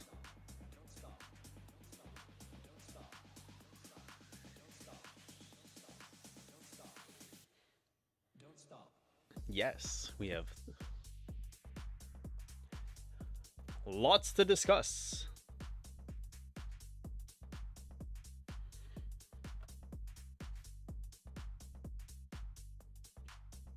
Oh.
It's official. Oh, you love that dog, huh?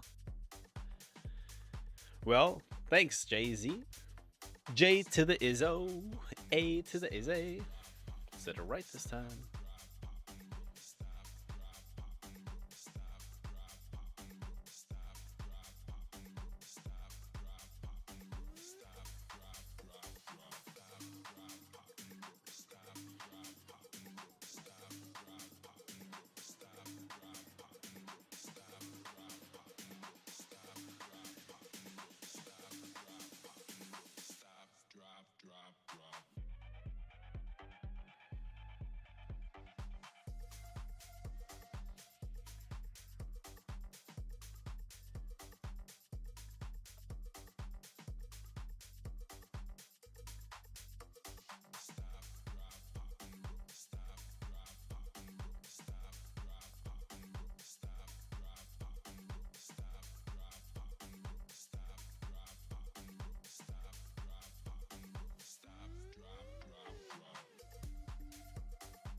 Love that dog.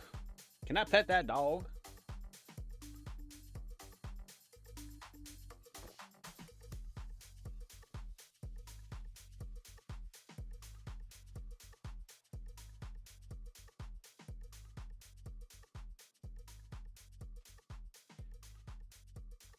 Modest buy, aggressive buy.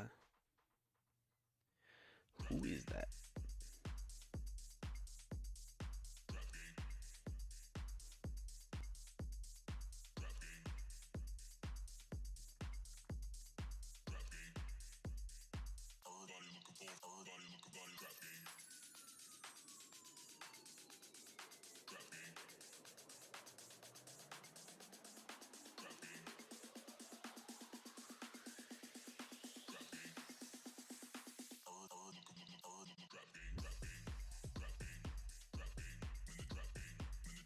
We've got some interesting topics to talk about.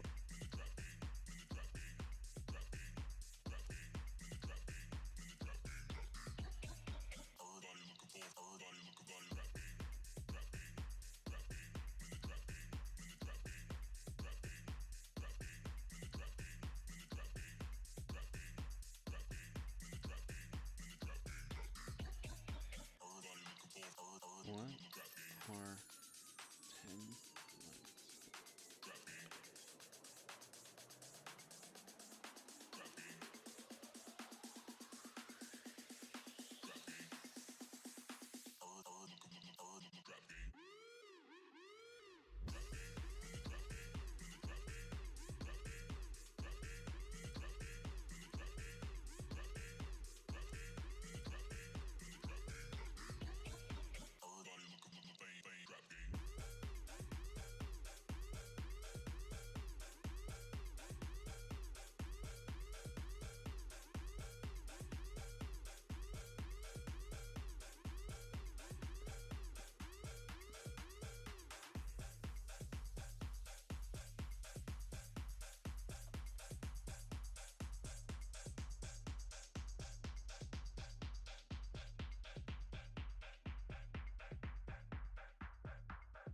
Okay.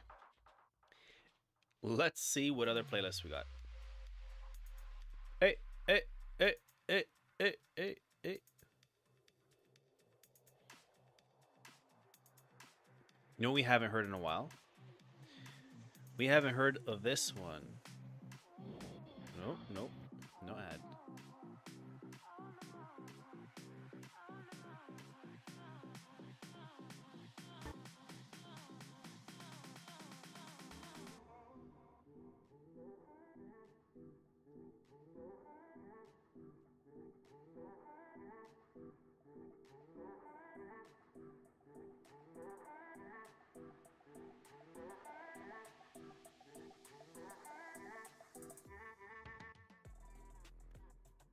We'll turn that down.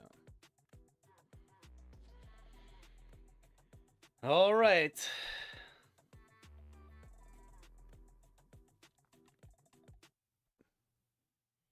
Keep that off for now.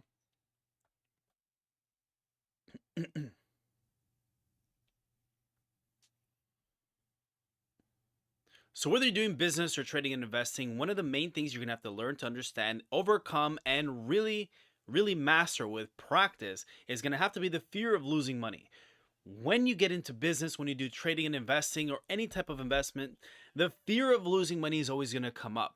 If you start to trade and invest with the mindset of, I don't want to lose any money and I only have to make money, believe it or not, the more focused you are on making money, you're going to end up losing more money by being focused on making money. I know it sounds counterproductive or counterintuitive, but the more you focus on the making money part, the more you're going to be losing your money because you're not focused on what actually makes you the money.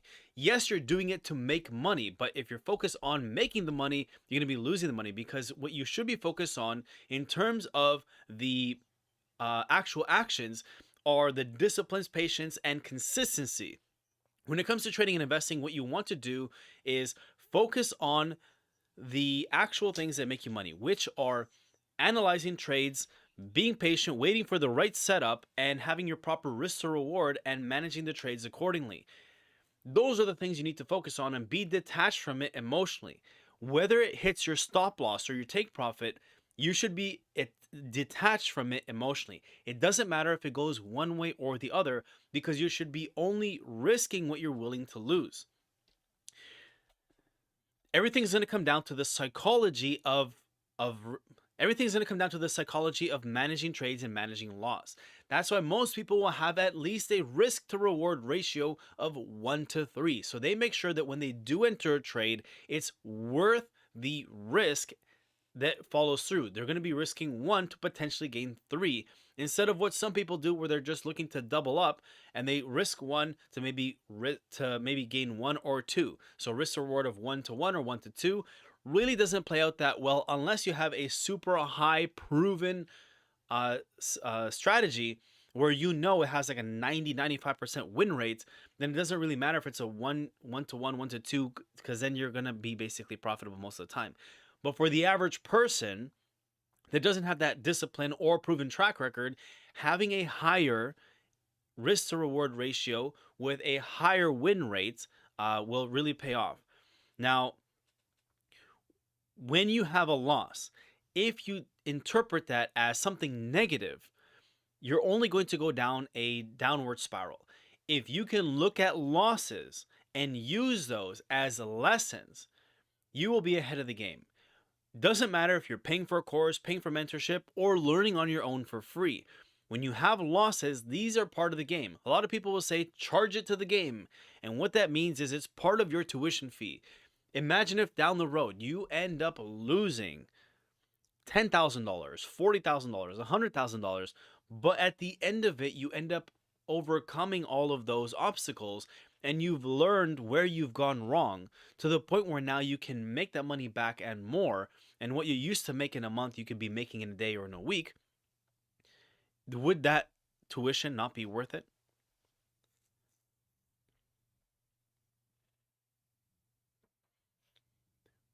Just like when you start a business, trading and investing does have that pressure on the back of your mind, because when you get in front of the charts, even when you started to learn the basics and fundamentals of trading and investing, and you're starting to understand what things do, how things work, and where things go, what does what, you start to have the pressure of trying to succeed quickly. You start to think to yourself, okay, well, now that I understand this, I got to be profitable. I got to make things work and things got to happen for me. And that can be a trap, because it's not always going to be a winning day. It's not always going to be a losing day. For example, we've had winning weeks. We've had winning days, and we've had losing days also. It took a lot of time for me to get to the point where I can have mostly winning days and winning weeks. When we do have a bad trade or a bad day, it doesn't matter in the grand scheme of things, because we have more winning days than not. But it didn't get to that point without going through a lot of losing days. The psychology part will always get to you, but you will have the pressure of feeling like you have to be successful right away with trading and investing, because obviously you're doing this because you need the money. The difference between you and somebody like that has a multi-million-dollar portfolio is they can risk 1% of $1 million and they can live off that. If you risk 1% of $100, that won't do anything. 1% of $100 is really just $1, whereas 1% of $1 million is $10,000. And by the time you get to the point where you can invest $1 million, no problem, you know what you can do with $10,000. You're not looking to be losing $500,000. So why is it that it's okay for some of you to be risking $100 and you have no problem losing 50% of your portfolio, or $1,000 and 50% of your portfolio, so $500? You have no issue risking more than you should, but then you wonder what it is that these millionaires are doing that you're not doing. And they're treating their money with the proper risk management. They're making sure that they don't lose money, or at least lose as little as possible. That's why you'll see some people say like, well, they didn't get to being rich by giving money away, which is true, because they make sure that they protect their capital. That's one of the things you got to make sure that you do. Now, building resilience in your emotions is key, because you got to make sure that you're detached from the money. That doesn't mean that the money is worthless and the money means nothing to you and like, who cares? Just throw in all your money and it doesn't mean anything anyway. No, it just means that when you're patient and you set up the right the right entry points, you're patient enough and disciplined enough to wait for it to happen. Just like right now, as you speak, we're waiting for a trade to happen. Yesterday, we didn't have any trades execute because it didn't hit our zones and we had to let it be. It took years of really being patient with that. It wasn't always that way. And having the resilience and understanding the emotional aspect is you're not looking to be emotional or attached to any outcome of the trade. You don't care if the market goes up or down. You're looking for a possible setup. You're looking for a possible outcome. You wait for it to happen. Make sure that all the flags are checked, all your check boxes are lit. Yes, it's good. Go ahead. You execute the trade. It plays out either in your favor or against you. And if it goes against you, it hits your stop loss that you were already ready for before you got in. Your exit on both ends have been set before you even entered the trade. And as the trade is active, depending on your trading strategy, you're managing your trade to do what? To mitigate your risk, to make sure that you manage your risk to lose as little as possible.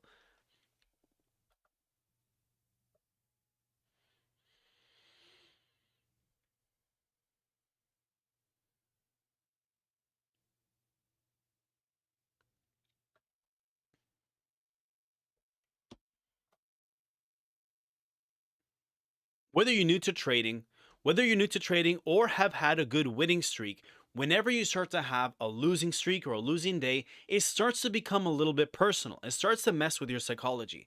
If you've had good days or you need money for something serious like paying the rent or whatever, and you have a losing day, it really starts to mess with your psychology because you start to be attached and think that your loss reflects on you, that you yourself are a loser. Yes, some of you are losers, but the reality is that it is so far from who you actually are that it really shouldn't matter. Just because you had a losing day doesn't mean that you're a loser because of it. Just because you had a losing week doesn't mean that you're a loser because of it. It's not always going to be winning days or winning weeks. And that's something that you already know before you get into trading and investing. It's just like business. If you go to any store, any retail store, they don't always have winning days. There are some days where they don't meet the amount that they need to have to be able to make rent. So every retail store has different daily targets. They have rent targets, and what a rent target means is, did they break even for the day? So there's a operating cost, and then there's anything above that is profit. So at the end of any day, any business day, your average retailer will look at the sales done, and they already know what the what the what the amount was for them to break even. What is the break even amount for the day, and what is the profitable side of the day? So if they didn't even make the break even side, you'll hear them say, "We didn't make rent today," which means that we fell short. So the day was technically a loss. Hopefully tomorrow they are more on the profitable side, so some of those profits can make up for some of those losing days. And it doesn't matter because the goal is to be profitable overall by the end of the month. You don't control, really, aside from marketing and advertising and all that, and customer service, aside from all of that, you don't control the foot traffic going into your store. Now, you can do things to help drive more foot traffic. You can create more incentives to drive more business, and all of those things are helpful, but you don't actually control the traffic that goes into your business. So you can only focus on the things that you can control.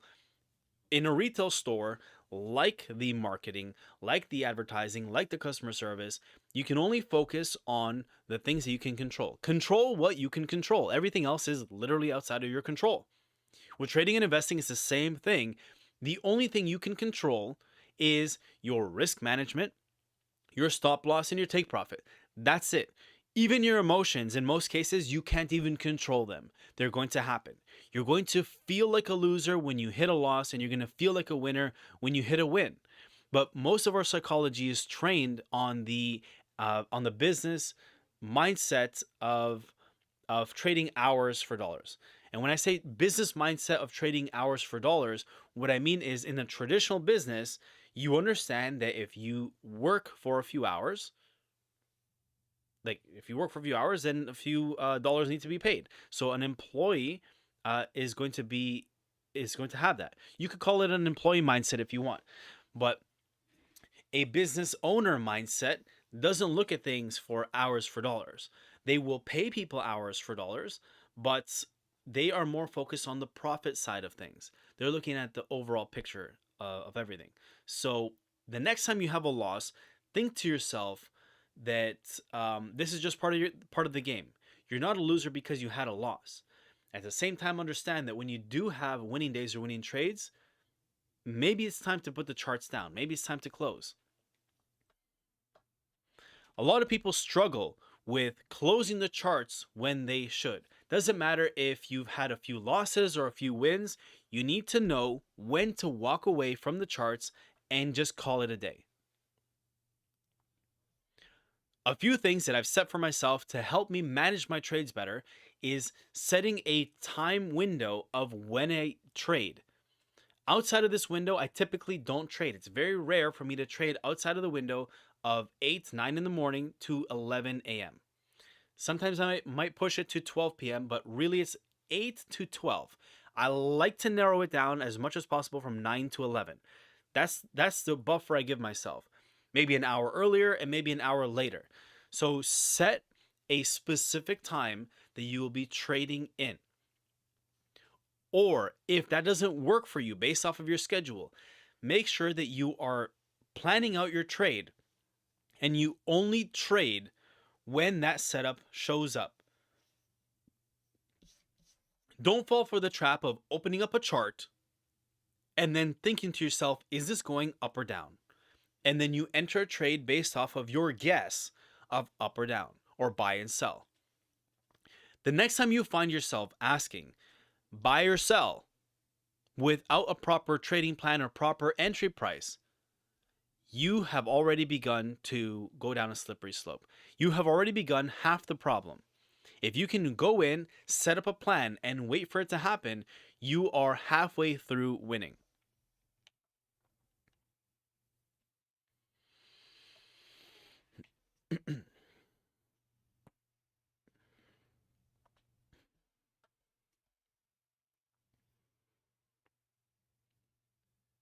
Just like knowing when to walk away from a trade, overthinking will really destroy your mindset. Many times you might open a chart, you might set out a plan, you might see your entry price for a sell or a buy, and then maybe it's not going there. Maybe it's doing something else. Maybe it's hovering around where your buy price was or your sell price was, and it's not hitting your price, and it looks like it's going to take off from where it currently is. Like what we have right now, the average person might freak out and say, I got to get in now, I'm going to miss out on this opportunity. That is where people lose. It doesn't matter if it takes off from where it is now and I totally missed the trade. When you set your plan, you have to wait for it to execute. Whether you're right or you're wrong, you got to make sure that the plan follows through as you set it out. And if you are wrong, then you can go back and look again as to what it is that you missed, so the next time maybe you can refine it or have a better entry. Maybe you did do things right and it just happened to change that day. That's just how it goes sometimes. So making sure that you don't fall victim to the destructive nature of basically having FOMO, fear of missing out, it would be very, very key. So when you have an overthinking mindset and you start to think, should I get in now? Is it too late? Am I going to miss it? You should probably stop, because your mind is going to be seeing things that it shouldn't be seeing. When you are looking for something specific, you might be tricking your mind into seeing things that you shouldn't be seeing. When you are looking at the charts and you see that, when you're looking at the charts and you see that it's time to trade, and you set out a window and you're waiting for the trade to execute itself, you understand that you got to be patient. If you set out a buy at a certain price and you're waiting and it's not happening, what are you doing now? Now you are looking for another opportunity to enter. Now you are looking for things that really weren't there. Now your mind might be playing tricks on you. Maybe the market is going to move now. Maybe the market is going to do something different. Maybe I should get into a sell. You know what? It looks like from this price, it's going to drop all the way to my buy price, or from this price, it's going to go all the way up to my sell price. This is where your brain starts to play tricks on you, and you got to stay away. If you can start to recognize those things and catch it, and it won't happen right away, it's going to take time for you to really understand what's going on with your psychology. With time and practice and discipline and rewiring your mindset, you will be able to stop yourself from that disastrous habit and not allow it to take over. So you can say, hey, this is what I say all the time. I would like to change my entry price, but I can't because there hasn't been a serious market structure shift and my price is still valid. It just might not be the right time, but during this session, this is what I set out for myself. So I no longer have a fresh mind, and I might have a bias, and I don't want to allow that bias to ruin my thought patterns. So instead of me giving into that thought pattern, what I'm going to do instead is leave my current price, leave my current setup as it is, and I won't touch it. And it would be much better for me to potentially walk away with zero and miss the trade, as opposed to seeing something that maybe isn't there, entering a trade I shouldn't have entered, and then walking away with zero. What's better at the end of the day? Walking away with zero. When I say zero, I mean like walking away with like negative. So what's better, walking away with a negative or walking away with zero? I would much rather miss the trade entirely instead of seeing something that's not there, entering a trade, and then ending up in a drawdown or a negative, and then having a loss for the day, and then thinking to myself, I knew I should have waited. I knew I shouldn't have entered. I knew I should have waited for my entry price. If I had waited for my entry price, I would be profitable, or I wouldn't be in the negatives at all, and things would be totally different. So why would I potentially put myself in that situation of going through those emotions that I don't need to go through, when I can just be patient? And I would much rather wait for my setup, because it's more worth it either being profitable or missing the trade. Missing the trade or being profitable is better than being in the negatives any day. So you decide the risk to reward. What's the risk? Missing the trade or being profitable, or being in the negatives? I'd rather take this over this any day.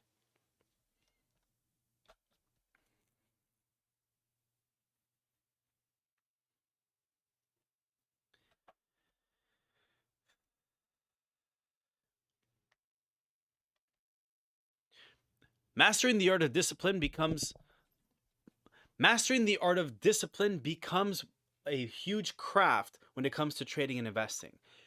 If you understand that the more you look at the chart, the more you want to trade. When you have a worker's mindset and you're able to make your daily wage in 5 minutes, you start to think to yourself like a worker would. If I'm used to making $40 an hour, and I make this much money in a day by working 8 hours a day, and I just made that in 5 minutes, then imagine what I could do in an hour. Imagine what I can do in a day's worth of trading. Because if I did this in 5 minutes, imagine if I did one trade every hour for 8 hours. So I could multiply this by 8, and I'll be making basically my weekly wage in a day, which means that if I do 2 trades in an hour, I could do 2 weeks worth in a day, etc., etc. And that becomes a downfall because you have the mindset of a worker. Instead, you're going to have to learn to rewire your brain and understand that your brain is malleable and you have different connections in your brain that have been conditioned on you over time. Most of us have a worker's mindset where we trade our time for dollars. And that same mindset is the reason why most people aren't profitable, because they don't understand that it's not just about learning what the things mean on a chart, it's also about rewiring your brain to not think like a worker. So set different schedules for yourself. If it means having a trading window where you trade from this time to this time, and understanding when you should walk away. So if you have a few losses or a few wins or one win or whatever the case is, make sure that you set the right disciplines for yourself. One of the things I like to do when I can't handle things is I make sure to delete the application. I try not to have my login credentials saved or easily accessible. I like to make it difficult for myself. When I can, I like to make sure I have a username that I don't remember and I don't even know. For me to log in, I have to go and find it. And I have to go and find the password. I have to make jumps through hoops and hurdles to make sure I log in. I try not to trade from an app. The moment you're trading on your phone, it's already a recipe for disaster.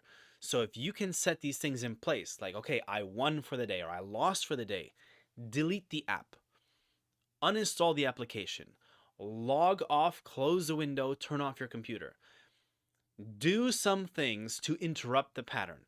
There's a behavior that you have happening and you need to find new ways to interrupt it. You hit a win, you hit a loss, perfect. You know you're supposed to stop in that moment, perfect. The moment that happens, turn your computer off, turn your phone off, put it somewhere. Take your power cable and put it somewhere. Put it in a lock, in a safe. Go take a shower. Go take a shower, go do some push-ups, go for a walk, do a complete pattern interrupt. Something I was doing early on with MetaTrader. When we were trading on MetaTrader, I was using MetaTrader 5. So all my login was on MetaTrader 5. So when I'd have a profitable day or a losing day, part of my habit, my bad habit that I had developed, was I was still looking at charts. Even though I had won or lost for the day, I'm opening the chart, I'm opening the chart, I'm opening the chart. And I shouldn't be doing that because I'm now creating the habit of looking for something. I want to make more, I want to make more. It becomes what I call a borderline gambling addiction. You don't want that. So instead, what I started to do was I downloaded MetaTrader 4. So when I had a winning or losing day, I would delete the MetaTrader 5 app. So now I don't have the app. I can't log in. But I would look to see how many times I would open the MetaTrader 4 app. It was almost like giving an addict a fix. And every time I noticed this, I would ask myself, why did I need to open the chart? Why did I need to open it if, number one, I know I shouldn't be opening it. Number two, I know I shouldn't be trading at all. Even if I had a winning day, I shouldn't be trading at all. I shouldn't be opening the chart. And on top of that, I don't even have a trading account with MetaTrader 4. So I couldn't even trade if I wanted to trade. So why was I opening the charts? And this allowed me to create systems in place so that I could better manage myself and better discipline myself by observing and be able to question myself. Like, hey, bro, why did you open the chart? Doesn't make any sense. And this is something that I was able to use for me to be able to manage that.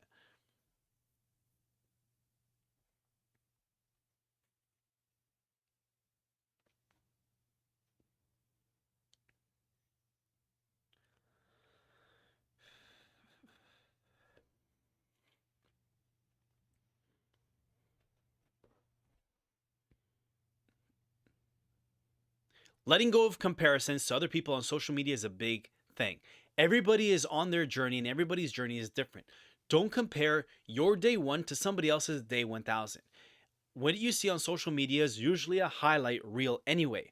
Some of it is real and some of it is fake. You won't know who's telling the truth and who is lying to you. It's so easy for people to lie and manipulate online by showing you results that don't even exist. A lot of people are really just marketers out there that are looking to take your money by selling you courses. They may pretend to be these kinds of influencers, those kinds of influencers, and they look like they have it all, but really they make their money not off of trading and investing, but they make their money off of recruiting people for their services. There's nothing wrong with people providing services that can help others, even if it's educational. But if that's the only way that they make their money when they're promoting trading and investing, then that's a red flag in and of itself. If I'm selling Mercedes, but I'm driving around in a Honda, that could be a red flag. It could be a red flag because, maybe I can't afford as a Mercedes Mercedes person, a Mercedes sales rep. Maybe I can't afford having a Mercedes right now because of my own finances. That's a possibility, and maybe that's why I'm driving around in a Honda. But how does that look for the Mercedes brand, where I'm promoting and selling to you that this is the best thing since sliced bread? This is a car that you should get while I'm driving around in a Honda. How can I tell you that this is a good business decision when myself as a sales rep, I'm driving around in a Honda? There's nothing wrong with a Honda. If I'm selling Hondas, it's the same thing. How could I be saying to you that this is a smart move when instead I'm pulling up in a Volkswagen? I like Volkswagens, but if I'm selling Hondas and I show up in a Volkswagen, that doesn't look good. So if I'm somebody on social media that's selling some kind of education on trading and investing, but I don't actually trade and invest, or I'm not even involved, or don't even know what I'm talking about, then that's a red flag in and of itself. So you're not going to know who's really out there. So don't compare yourself to what you see on social media. Just understand that trading and investing is real, but there are no get rich quick schemes. There's no shortcut to making it happen. So don't compare yourself to somebody else. And if you and your best friend start on the same day, both of you are going to have different results as things go because both of you have different life experiences. If we both started at the gym on the same day and went every day at the same time and did the same workouts together, we will still both have different results because your body is different than my body, and how your life is different than my life is. So don't compare yourself to other people and keep away from that envy.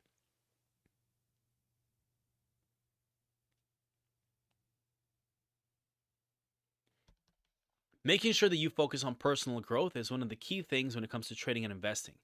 Your mindset will be what determines whether you're successful or not, whether it makes or breaks you.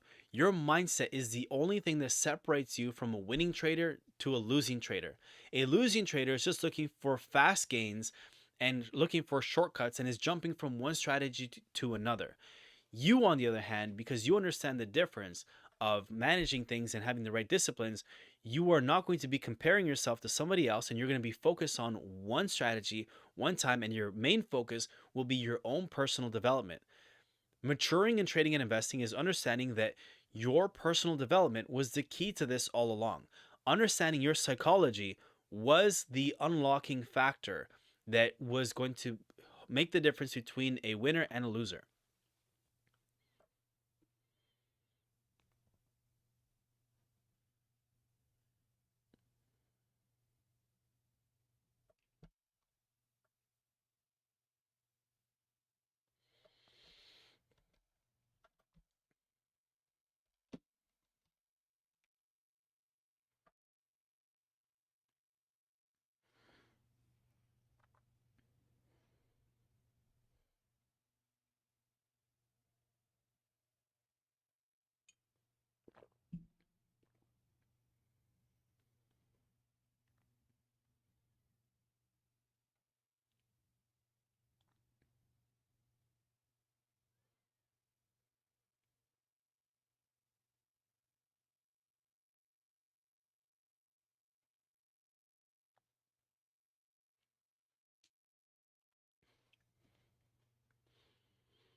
Cultivating the right trust in yourself and your systems is key when it comes to trading and investing, as well as in business.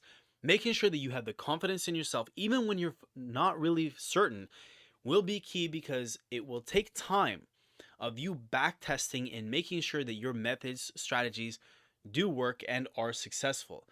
When it comes to making sure that what you execute is the right thing to do, it will take time and practice. You're not going to be able to make the right decisions unless you learn what the wrong decisions are. You will have to go through mistakes. With trading and investing, a mistake will cost you money. In business, it could cost you time, it could cost you money, it could cost you both, or worse. But making mistakes is part of the game, and for you to become a confident business person, a confident trader and investor, you will have to learn how to trust in yourself and your system. The more overthinking you do when it comes to trading and investing or business, the more it's going to hold you back from making decisions. And in many times, by not making a decision, that becomes a decision in and of itself. And that decision can cost you time and money. By waiting too long to make a decision, you could potentially miss out on an opportunity that could have made a difference in your life or your business or your portfolio.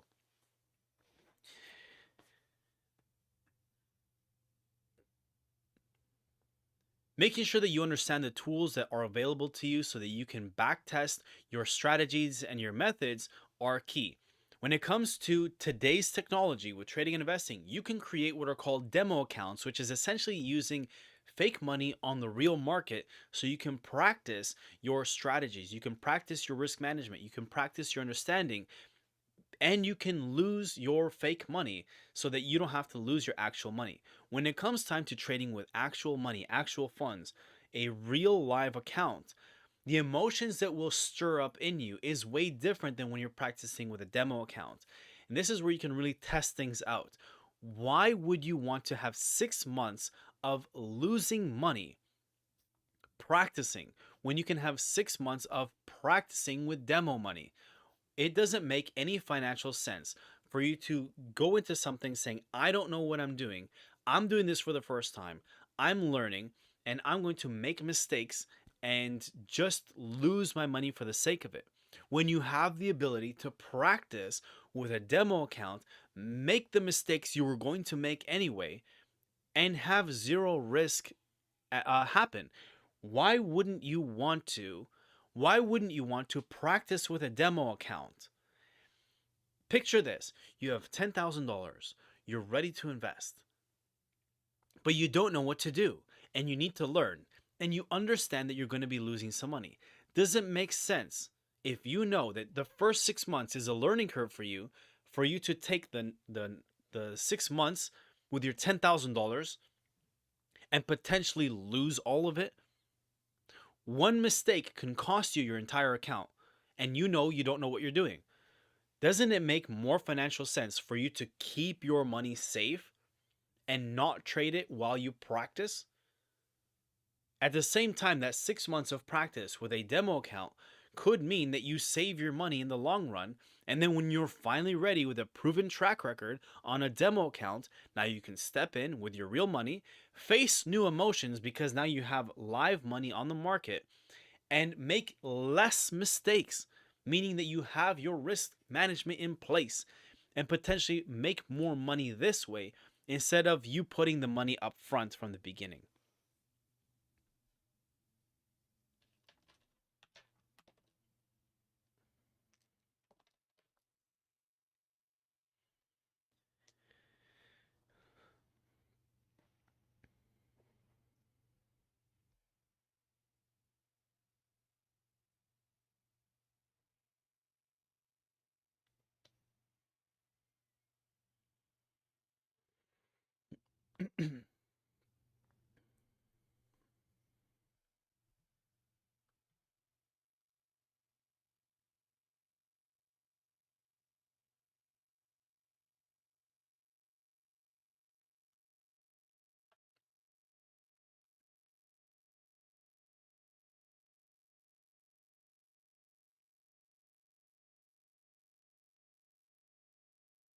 Can I pet that dog?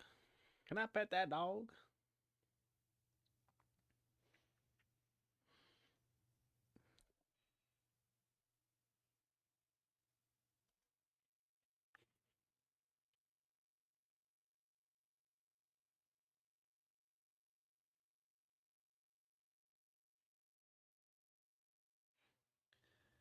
While embracing imperfect action. Okay.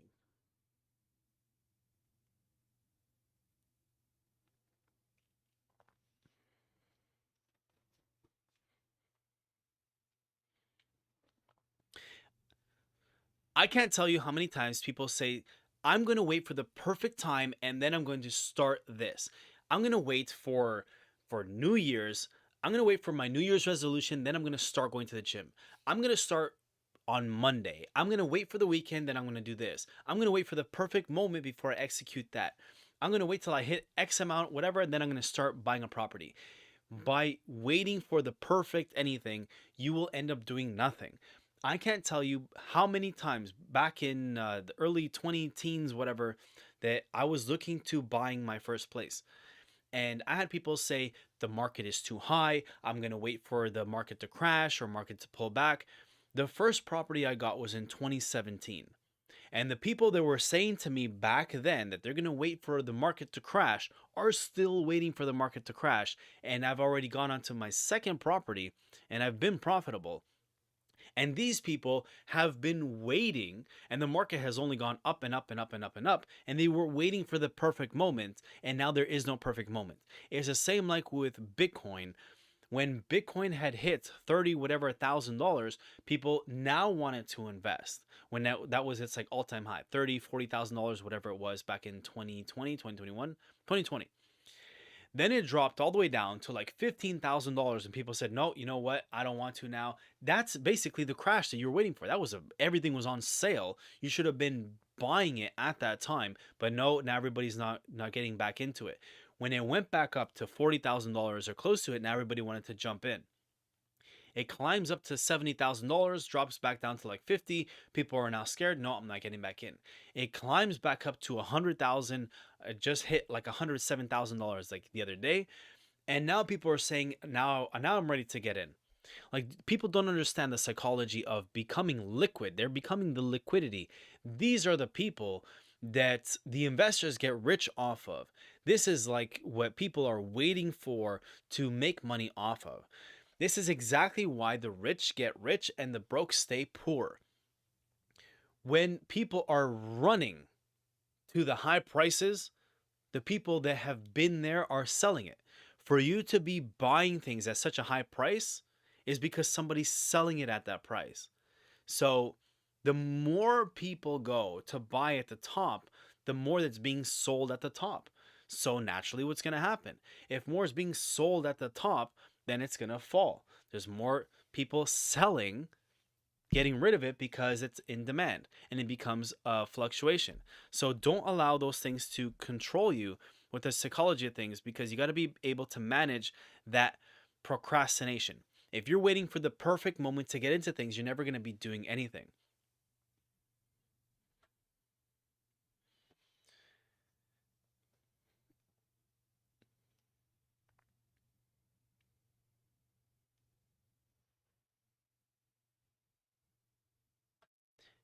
Having small incremental steps, having small incremental success steps every single day outweighs and outperforms somebody looking to have that perfect moment. If you were able to increase your portfolio, increase yourself, your own personal development by 1% every single day, by the end of the year, you would be over 100% better because you've been compounding that 1% every single day. Most people are looking to have a big jolt of energy, a big jolt of improvement, a big boost in their financial account, because they are not patient enough to understand the power of compound, of having that 1% growth every single day. If you had a $100 account, which I don't suggest you do, and you had it grow 1% every single day, that's $1 every single day. At some point, your $100 becomes $200, and it starts to grow and grow and grow. If you were to do that for the next 10 years, you would have a crazy account by the end of the 10 years. But we all know this, and we aren't willing to do it because we are not patient enough. I'll be straight up, I'm not patient enough for that either. So what is the alternative to doing that? Instead, understand that you can take actionable steps that are within your abilities.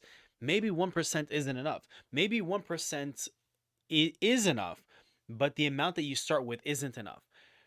If you don't have $10,000 to grow 1% off of, then maybe what you should be doing is not trading and investing, Maybe you should be putting your money into buying books, going to events, maybe going to courses, and taking the time to learn.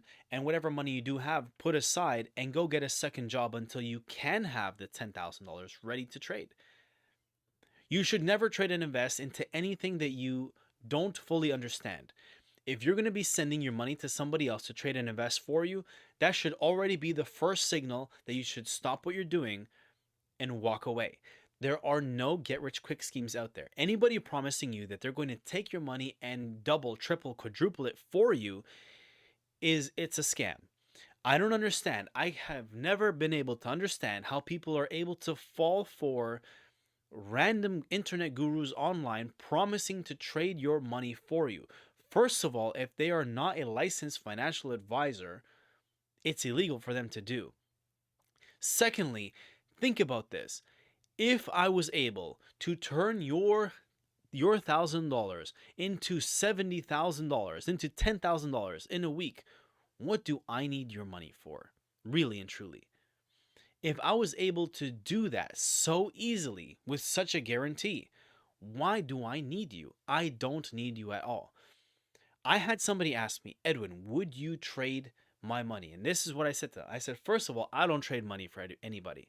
Second of all, if I'm to trade anybody's funds, if I were to do it, I would charge 95% profits. And they said, why so much? And I said, because I took the time to learn, understand, practice, and I've had all the years of losses to be able to be in a position of profitability. So you're going to come in here and expect to just reap the rewards? I don't think so. Maybe instead of 95%, I'll charge 99% actually, and I'll let you keep 1% so that you can go through the 1% growth and I can reap the rewards of the 99% because I deserve it. And they said, well, that's unfair. And then I said, well, then it sounds like you're going to be trading on your own, doesn't it? The alternative is if you don't want me to take 99% profits, then how about you take the time to learn? What's that? You don't have the time for that? You're impatient? You don't want to take 2, 3, 5, 10, 20 years to learn? No problem. Well, then sounds like you're on your own. Why don't you just take your money to the bank and pay them the fees, and maybe if you're lucky, maybe you'll get 0.5%, 1%, or 3%, depending on what you lock your money into. I don't know. Good luck with that. So having the impatience will really take that out of you. So never, never, never send your money to somebody else to trade for you. Always make sure that you're willing to take the time to learn and understand. If you're not willing to take the time to learn and understand for yourself, don't even bother. I don't understand why people send other people money in hopes that they will trade and bring them returns. It doesn't make any sense to me. This is why people fall for so many scams online, because scammers know that people are desperate and they're looking for a guaranteed get rich quick. They don't exist, people. There's no such thing as a get rich quick. Nobody's going to be doing things for you that's a complete stranger. I'm not going to be trading for my neighbors either. So it doesn't make sense why you have these people that say, send me your money and I'll trade and invest for you. If you're not willing to take the time to learn, that's okay. Just don't trade and invest. Don't do it. If you're looking for a cheat sheet, then why don't you just download one of the free apps in your local area? Here we have, I don't even remember what it's called. Well, it's simple. In the States, they have Robinhood. You can go to your local bank and open up a brokerage account with your local bank. And if you're looking for just something simple, like what stocks should I buy? Well, start with the things that you use, right? If you use Netflix on a daily basis, you have Apple products or Samsung products or makeup for those that go to Sephora.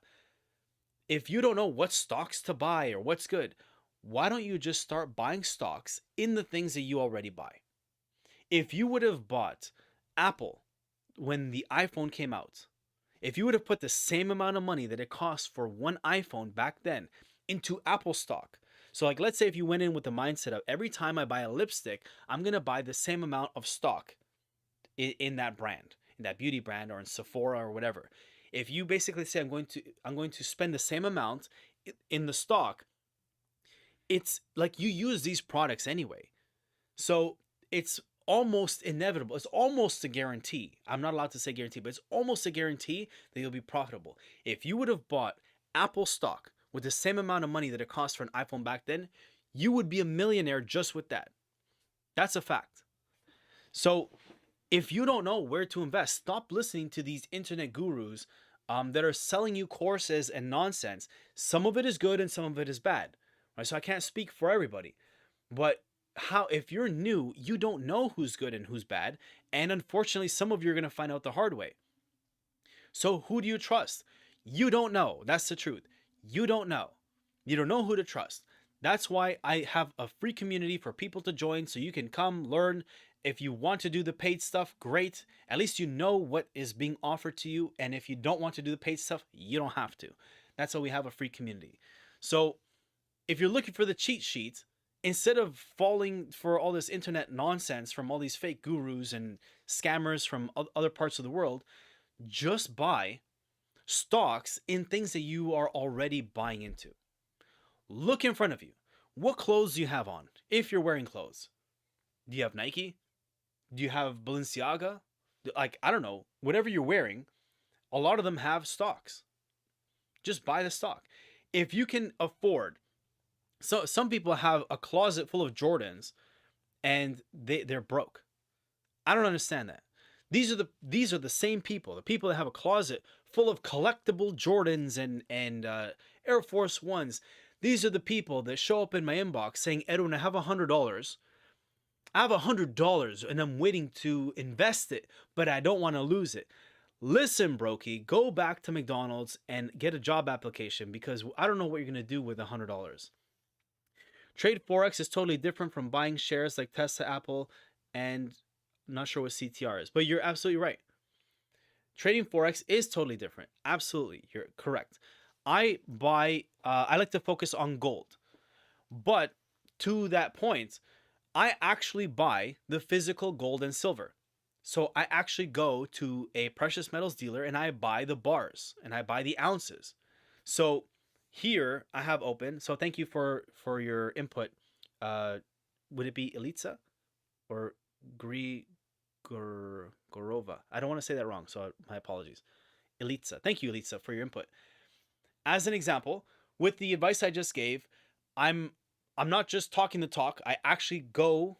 So here I'm trading gold. The chart I have open is gold.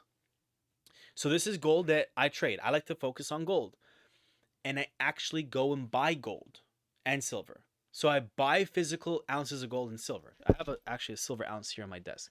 This is one that I put in my water sometimes. It's sterilized before somebody says otherwise. So here's a silver ounce. But it's the same principle. So like for those that are curious, because like you see things on social media and stuff all the time, what I'm trying to say is instead of people paying for nonsense, because there's a lot of like scams out there and things, and a lot of times there are good courses and good mentorships, whatever, like we have great stuff also, but that doesn't mean that it's for everybody, right? Just because even if something is good, it doesn't mean that it's for everybody. Not everybody is really that serious about it. They're curious about it, but does that mean that the average person should go buy some $100 course, some $1,500 course? I know traders that have a $25,000 US mentorship, and that pays for the year. And the returns on this, like you cannot buy this, like you cannot enter that mentorship unless you have $100,000 ready. Like, take that in. So there's a lot of good and bad out there, and that doesn't mean that any of it is for anybody. Even a $50 whatever doesn't mean that it's for everybody. So as just like an easy method or whatever that people could use is, hey, if you don't know what to invest in, just look at the things you use. You mentioned Tesla, Apple. If that's what people drive or if that's what people like, then just buy some shares in those. As a cheat sheet. It is to your point, it is different from Forex. I like to focus on precious metals. I actually buy the precious metals. So I'm not just trading it live, I also buy it physically with the same mindset of buying stocks. If I have it physically, then invest in the same thing. So it's the same mindset. So you're absolutely right. There are two different things. With the crypto space, it's a little different. I don't like to promote any coins or tokens. With the crypto space, it's kind of more the wild, wild west. I can't really say, hey, if you are wearing Bitcoin, go buy Bitcoin. I can't say that.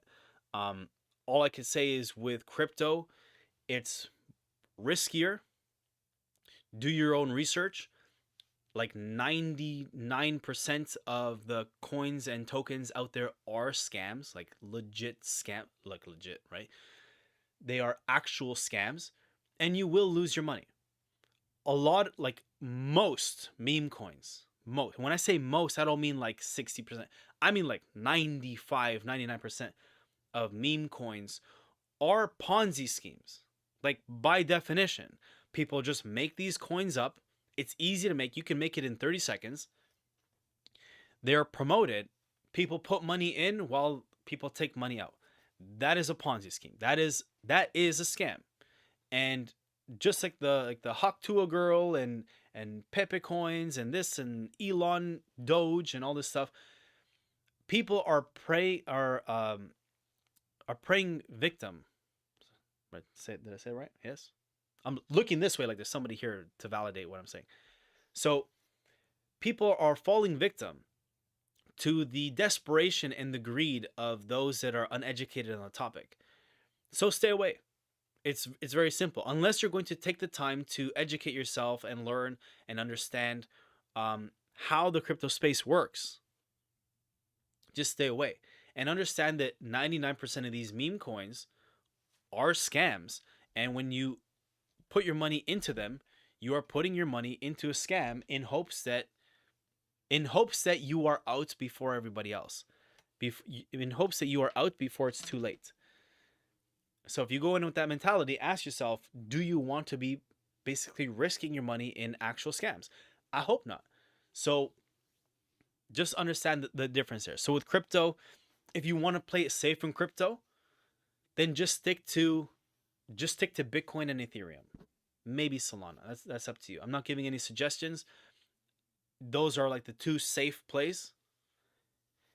And just put it in crypto, put it in Bitcoin or Ethereum and let it sit.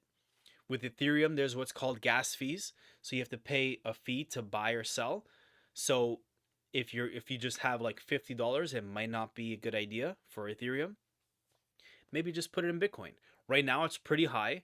If you're just going to be putting $100 into Bitcoin, don't expect too much gains. But if you're looking for a safe play in the crypto space, that would be a safe play. I'm not recommending crypto. I'm not recommending Bitcoin. I'm not recommending anything. I'm just saying in terms of like having a safe play when it comes to it. But with stocks, if you don't know what to invest in, just invest in things that you already use on a daily basis. Keep it simple. Please don't be sending money to people online. That's why I always say on my lives, like I'll never ask you for money. If you want to send me money, send me all the money you want.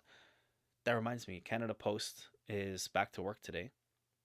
I have some books I have to ship out. Speaking of books, make sure you go to Amazon, get your copy of my Amazon best-selling book, Your Next Step, New Tools for Financial Abundance Now. Canada Post is now back to work, so I can ship them back out to you.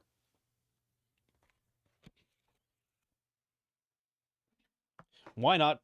Why not plug yourself? Right, you got to be able to promote yourself. Thank you, Elitza, for the input. Elitza, are you in any stocks? Are you in any crypto? Are you trading Forex? Let me know. Let us know. Let us know. Let us know. Let us know. We got 4 lives going at the same time. Let me put the music back. I was just rambling on.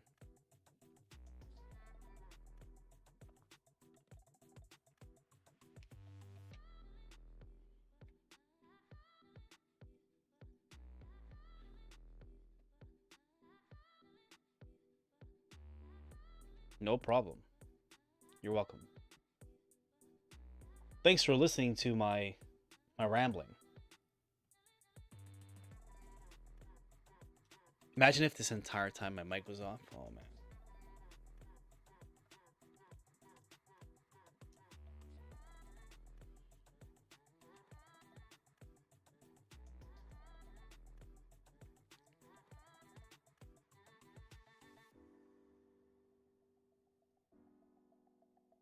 Do you ask me? Yes, Elitsa. Are you currently in any stocks or crypto or Forex? Do you trade Forex? If so, what currency pair do you focus on?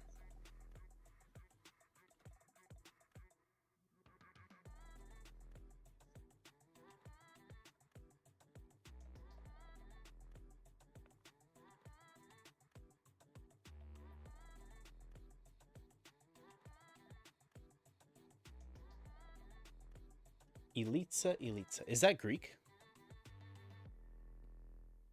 When I was a kid growing up, there was one girl in my class. Her name was Litsa, not Elitsa, but it was Litsa.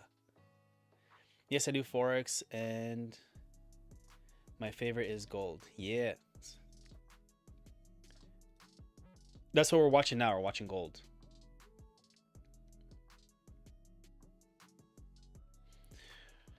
We're watching gold.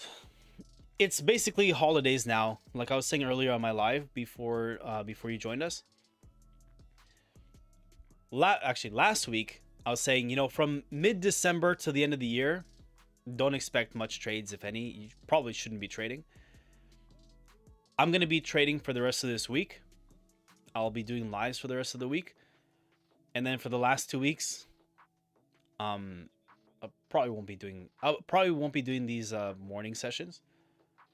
I typically don't do these until after, like, don't let them go till past 11. But I'm just hanging out. I was gonna be sitting here anyway. So before you joined us,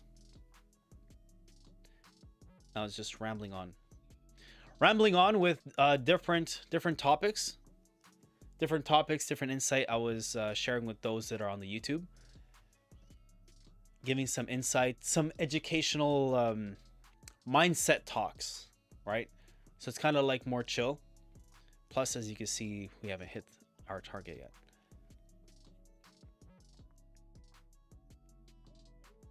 Is that a Greek name, by the way? Elitsa. And if you have something against Greeks, then I'm sorry.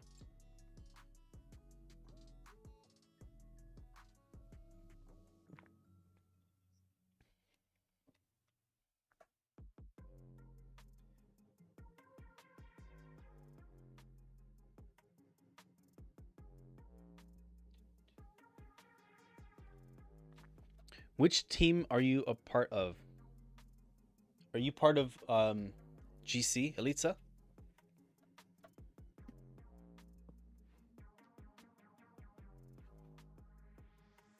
GC, OBG, TPR? Are you part of IML?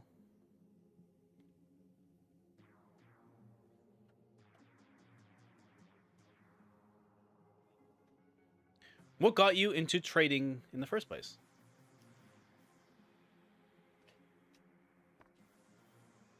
Everybody has different reasons for starting their trading and investing journey.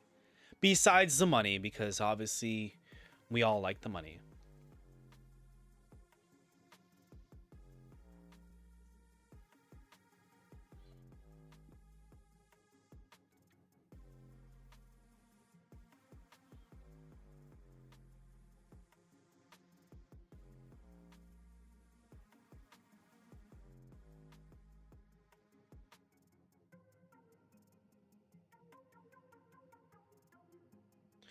No, no, no.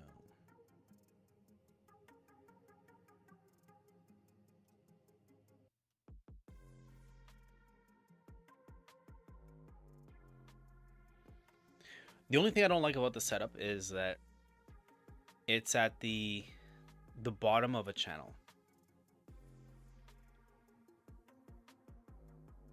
It's one thing that I'm not liking, to be honest.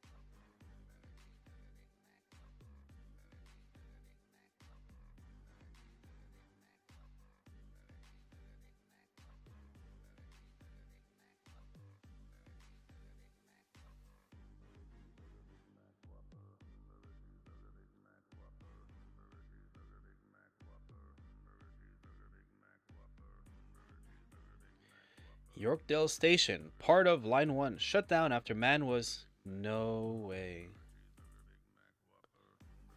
That is...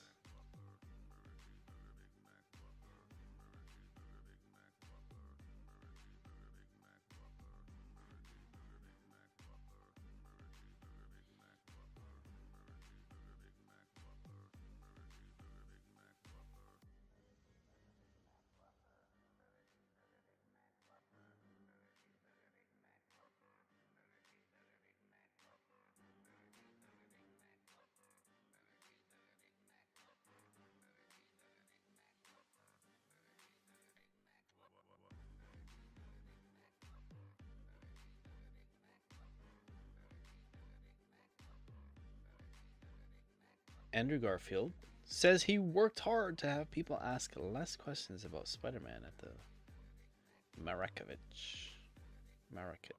Film Festival.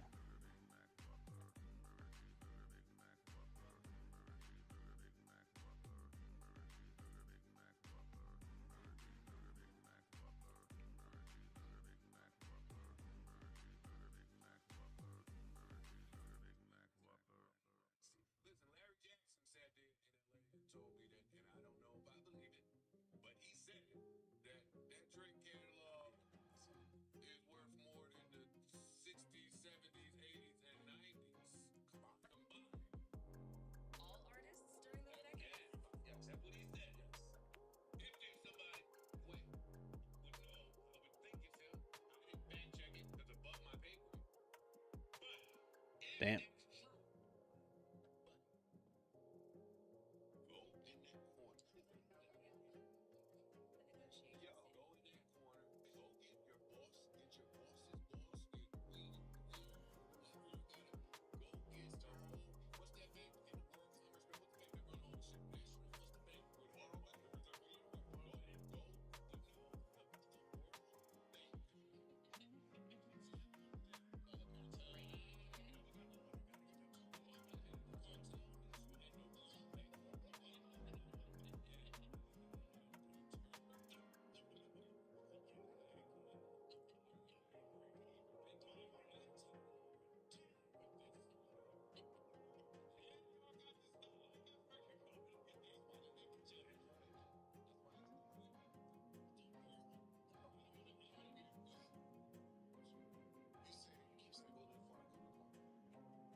Your statement is ready.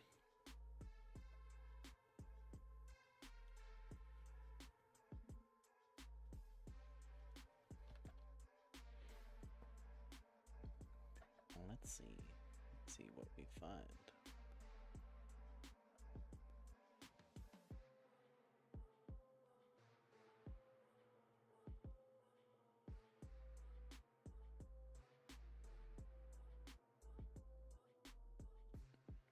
You know his good reactions? Shannon Sharp.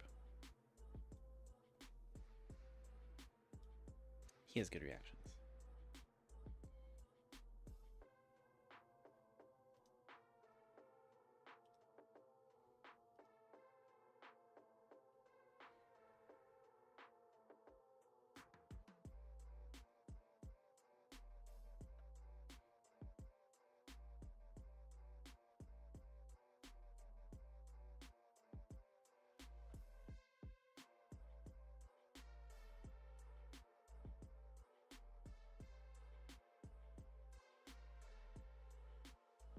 When I grow up, I want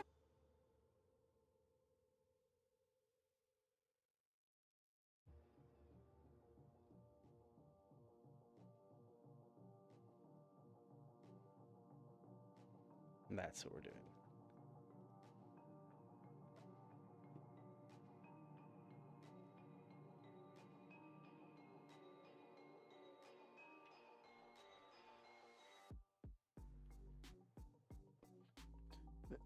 Yes, sir.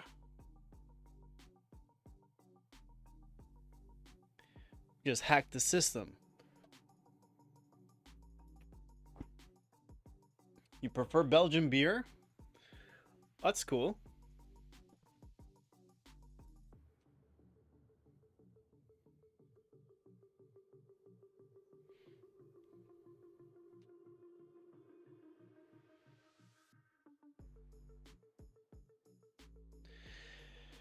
Yeah, I know. I know what you mean. Feel like closing. That's just how it goes sometimes.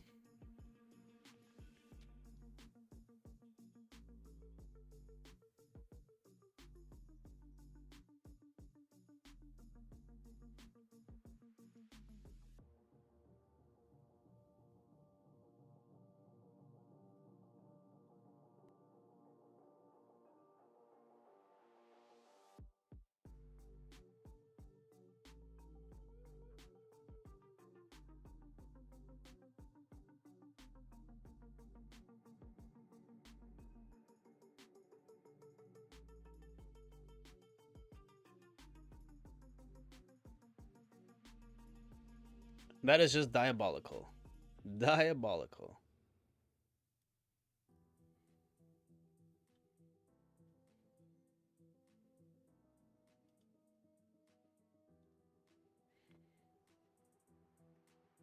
Sometimes staring at the chart for so long can give you a massive headache. It's actually true. That's why it's good if we start to look at drones and random things. Keep yourself occupied with other things. This morning we're just hanging out. You know, like I said, during this time of the season, really after the 15th, like Fahad said earlier, we should just pack up and leave. But we're just hanging out for the sake of it. This is after this week, no more trading for the rest of the year. The last 2 weeks, there's really no point. It's holidays, bankers and institutions are on vacation, so there probably won't be that much volume anyway.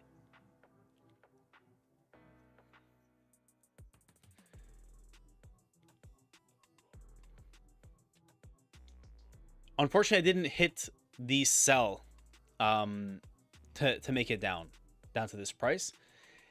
I was going to actually input the sell, but then I was exactly that. I was staring at the chart for too long, and I thought I'm seeing things that I shouldn't, and it wasn't part of my original plan, so I had to let it be.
Whoops. My bad. My bad. Kicked. Almost did a bad thing.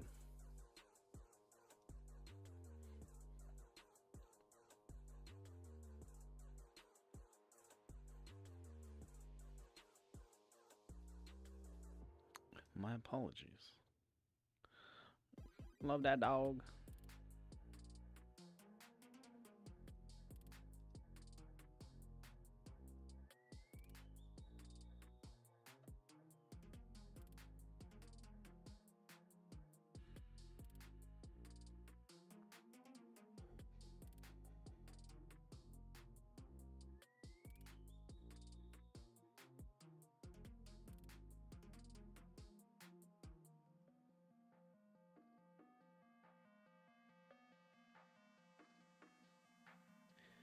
We will see.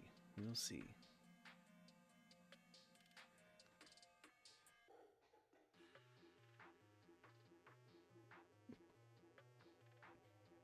Sup, Luis? When are you coming back? When are you coming back to Toronto? If you don't come back, I don't blame you. I'll recommend move stop loss, break even, and a crying. Well, that's... You should definitely be managing your trade, for sure. Today range, 180 pips, very small. Hey, man, 180 pips is a good run. Especially for a day like today, absolutely. It's good. Good job. Get all million moves indicator. No indicators.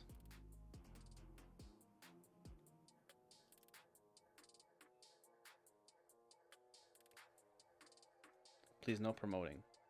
No promoting indicators here, please.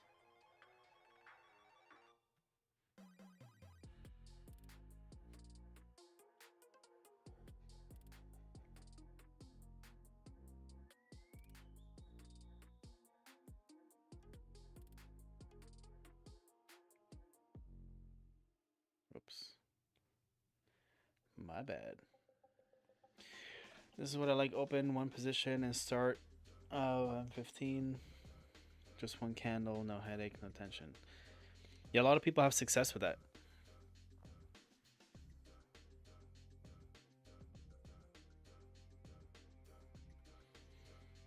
Some people do just the 15-minute open strategy.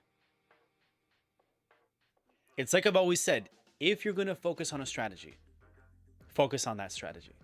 So if you're going to do the 15-minute open strategy, just stick with it. Backtest, refine it, and just stick with it.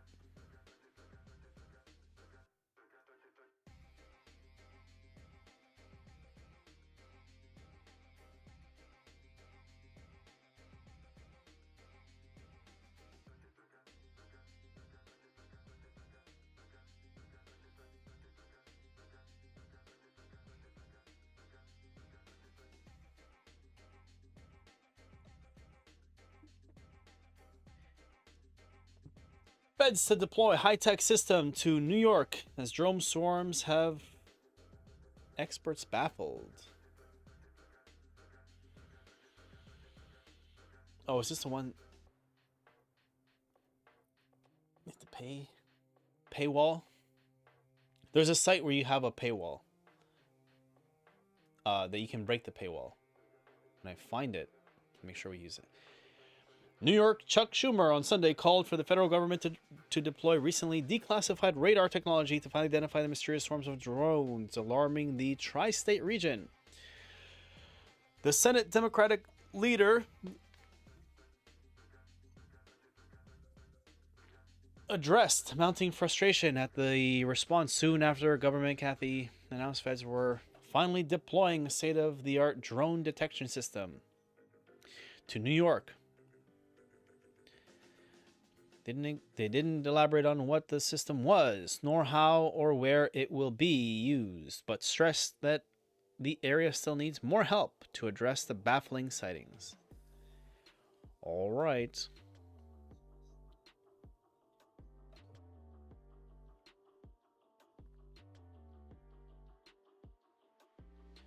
It's pretty conflicting what's going on. Pretty conflicting. Conflicting.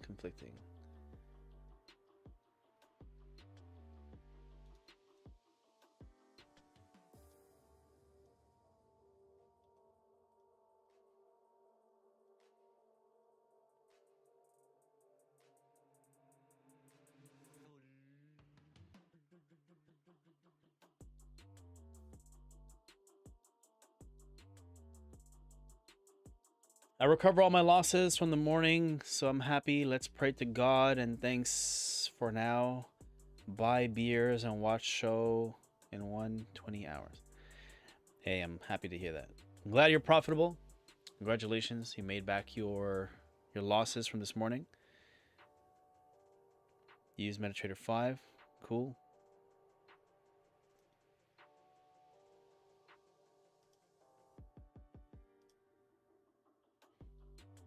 Bang bro.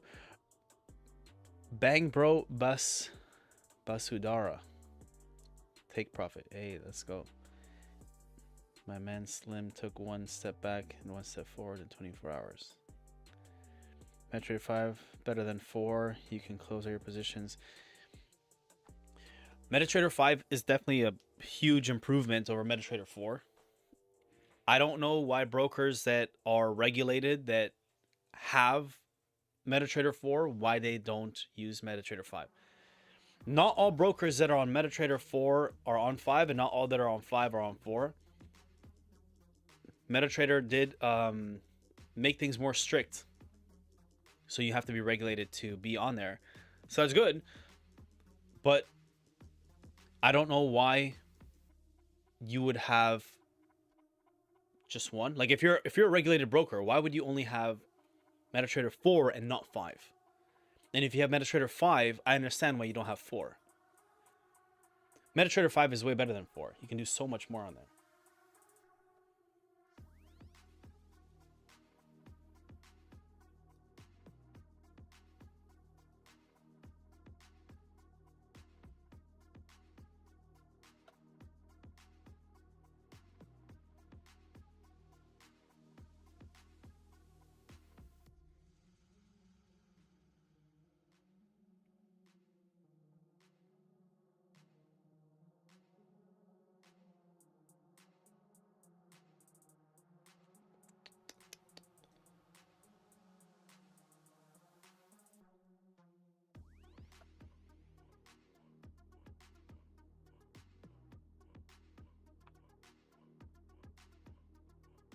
All right.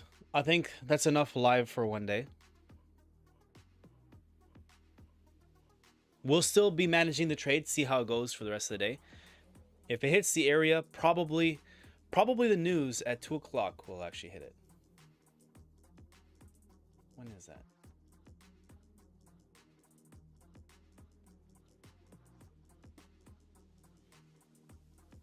Oh my god. Don't tell me it's going to start moving now.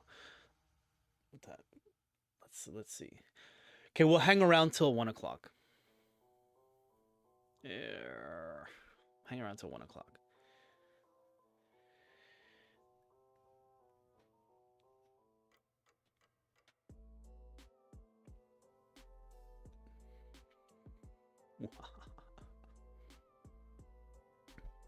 Made.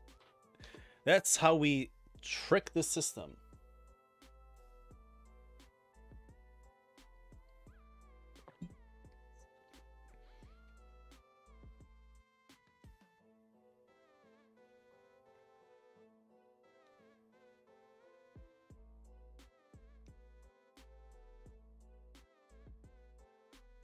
I never thought of that. That makes a lot of sense. Never thought of it. Very clever. Very clever, sir. Very clever. Very clever.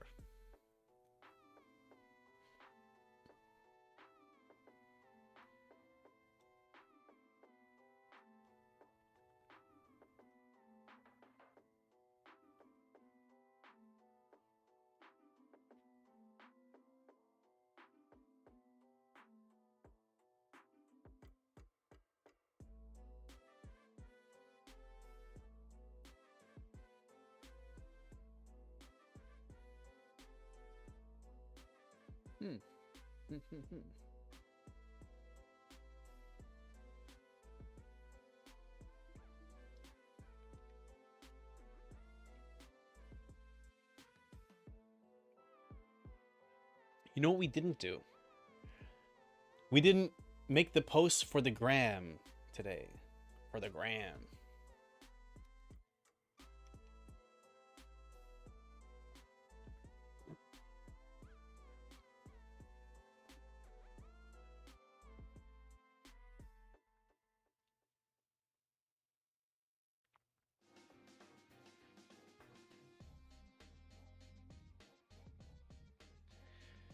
We got it going on.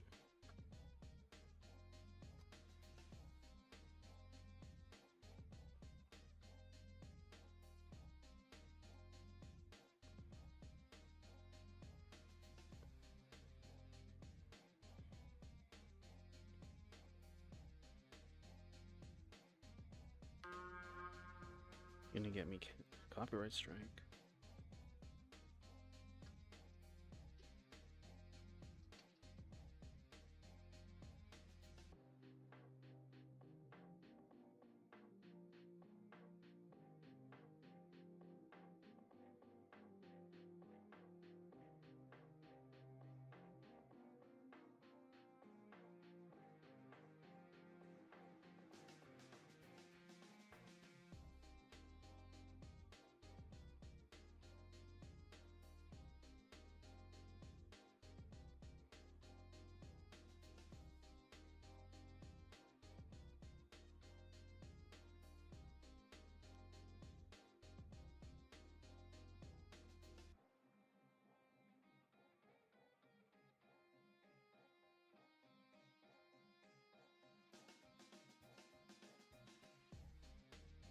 Ooh, it's different. Yeah, obviously. Duh.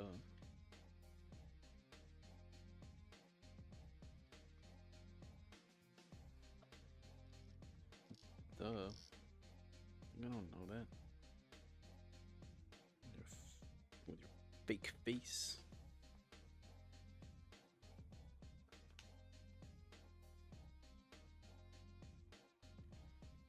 That was kind of expected.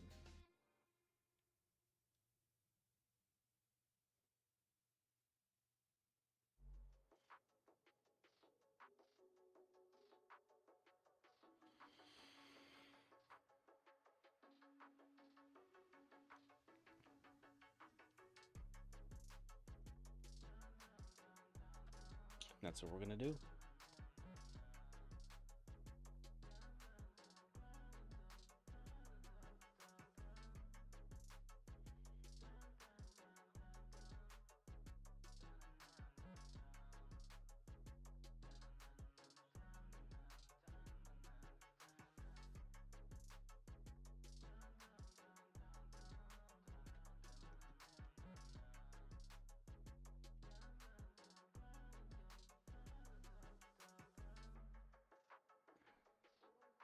The broker I use, one of the brokers that I use is Sway Markets. Sway Markets and CMC. CMC is Canadian regulated.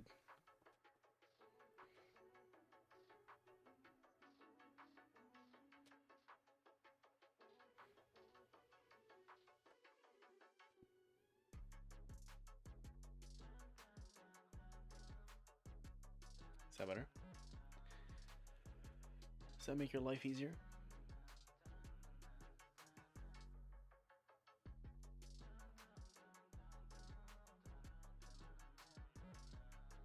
Why is that so far for you?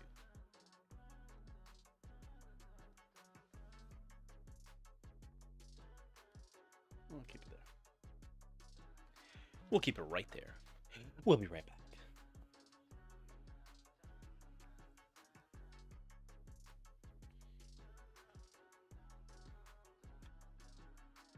No, we won't be right back. We'll be right here the entire time. Average view duration.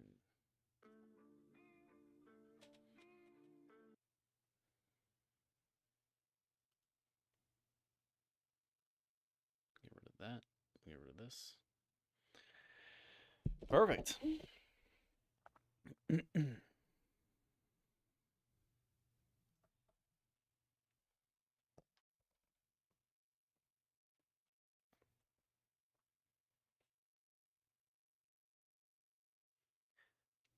Understanding your psychology will be a key point in making sure that you master yourself when it comes to business or trading and investing.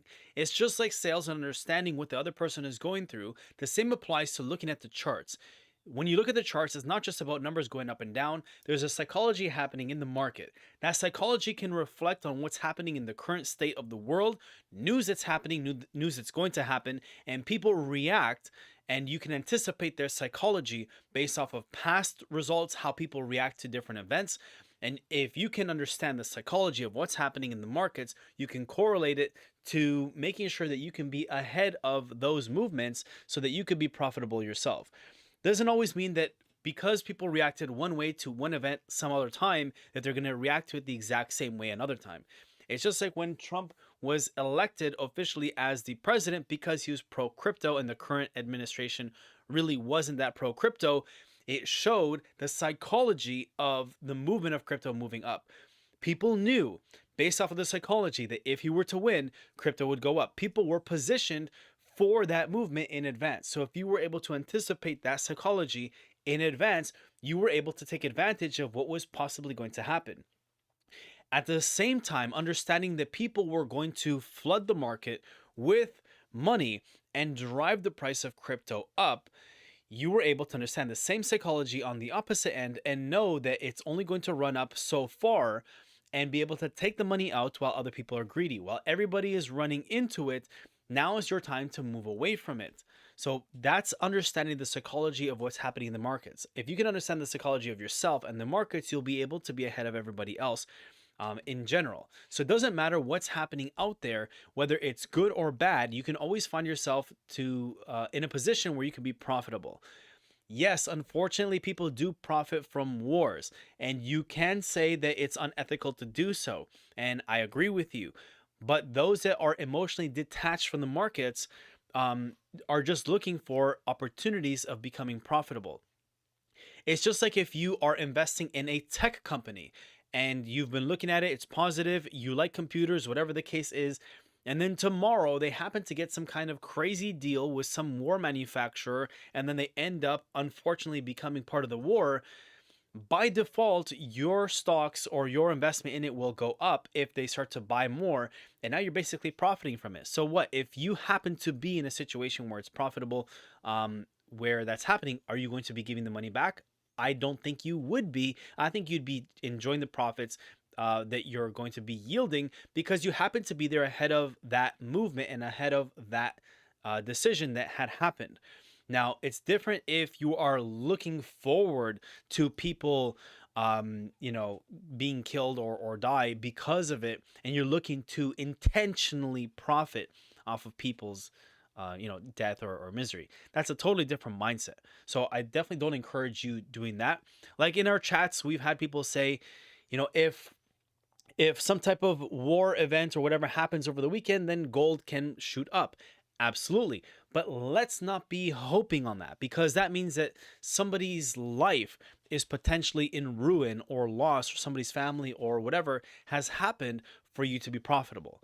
And it's not like we're making millions, not that it justifies anything, but if we're looking to make maybe a few $100s, some people a few tens of dollars, some people a few $1,000s, and if you're looking to be in the position of, I want to make some profit because somebody lost their entire life, I'm not a fan of that.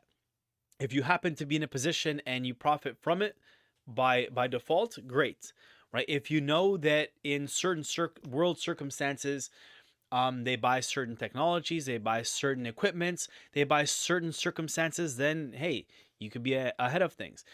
It's like with Microsoft, right? Microsoft, Apple, doesn't matter what the case is. Understanding the psychology will put you ahead of things, just like with risk to reward ratios. If you understand that if you're looking to risk 1 to potentially gain 3, then it's worth the risk to reward. Having the right risk to reward ratio will make the difference between a profitable and non-profitable trader. When you're starting a business, you're looking to start a business to obviously make money. Every decision you make will help make or break what's going on in your business and in your life.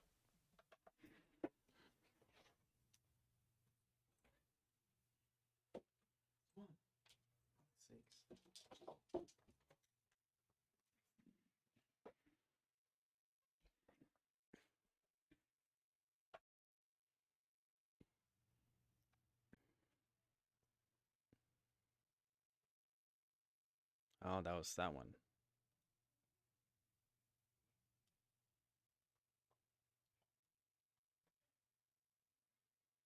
That's exactly it.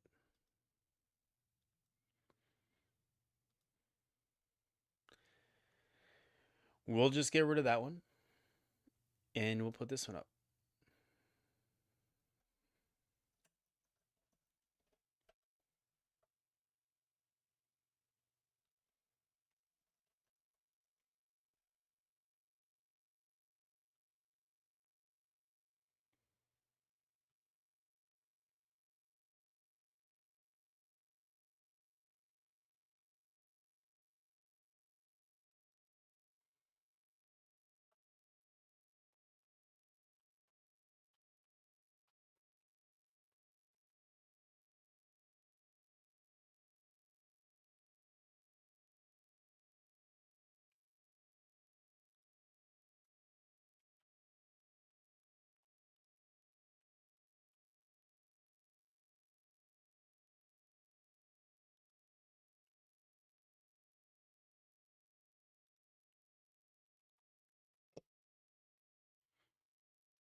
No promoting bots in my live, please.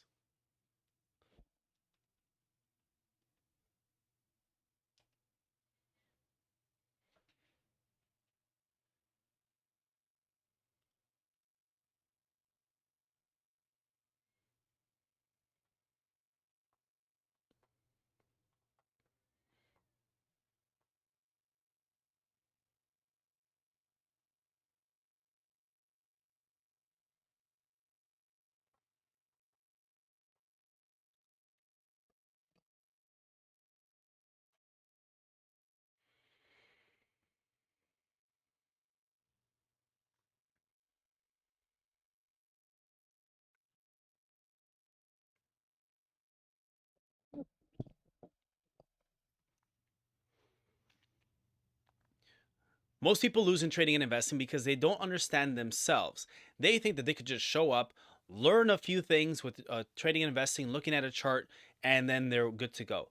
A lot of times people will open up a chart and think to themselves, is it time to buy? Is it time to sell? And just kind of pick one, almost like flipping a coin, going 50-50 and hoping for the best. That's not how things work. You got to make sure that you set a proper target and structure and be patient and disciplined and wait for things to execute so that you can go ahead and make things happen. You got to be patient and put things through and put in the work. Just because you started to learn a few things about charts and understand, have a better understanding that you used to, doesn't mean that you're going to necessarily be profitable.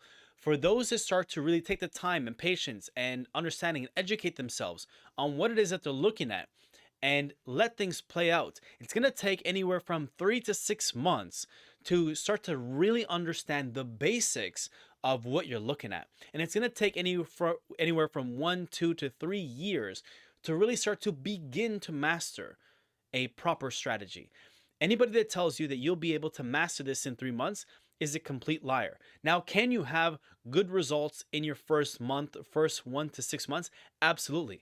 If you have the guidance of a proper group structure, mentor, or trading plan, with the right assistance, you could definitely have accelerated results, but that doesn't make you an investor. You have somebody holding your hand along the way that's helping you make the decisions that you need to make to be a profitable trader.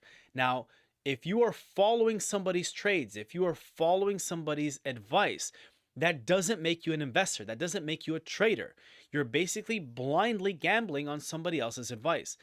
When you start to make your own decisions, your own input, your own analysis, your own patience, your own execution, now you can call yourself a trader or an investor. Just because you follow somebody's advice online, even if they're right all the time, that doesn't make you an investor. That doesn't make you a trader. It means that you are trading. It means that you are investing, but you are really, in my opinion, you are gambling on somebody else's advice. You're gambling on somebody else's knowledge. You're gambling on somebody else. You are literally gambling with your money in hopes that somebody else's decision is the right decision and not your decision. Can you be profitable from that? Absolutely, you can be profitable. And I know people that do make lots of money that way.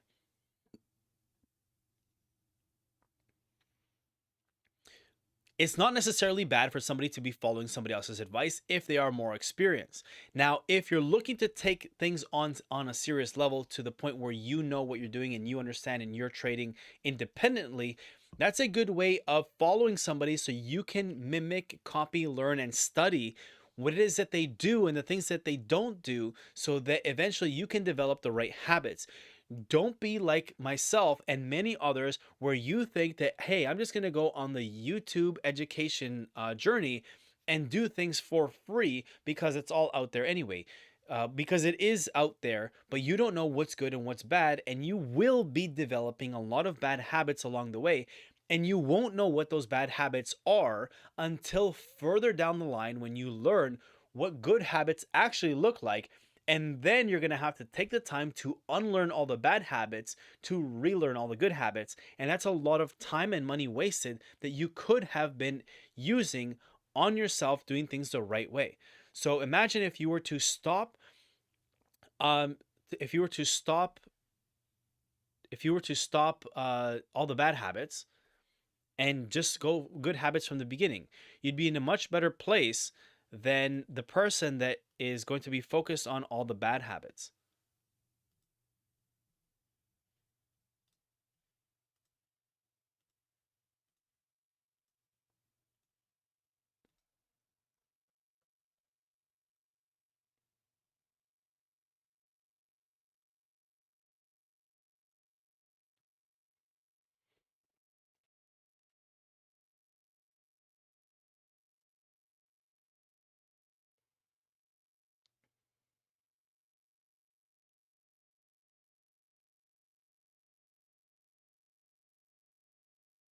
Dog, what is wrong with you?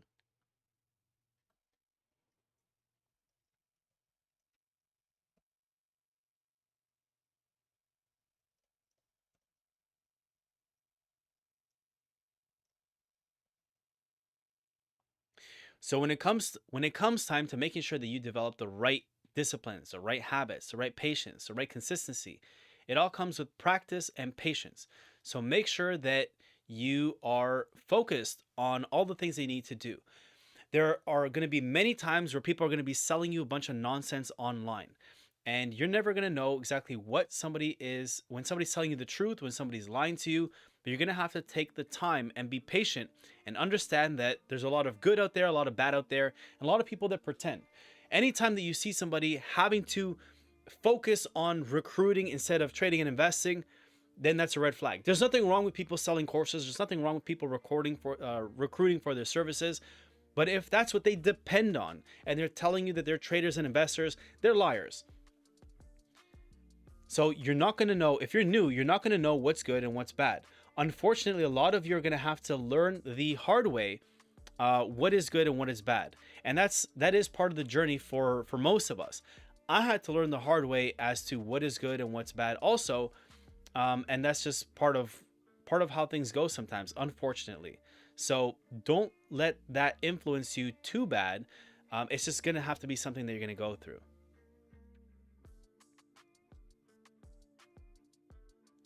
With that being said, we are at 1 o'clock. We went overtime today, super overtime. Let's just keep it chill.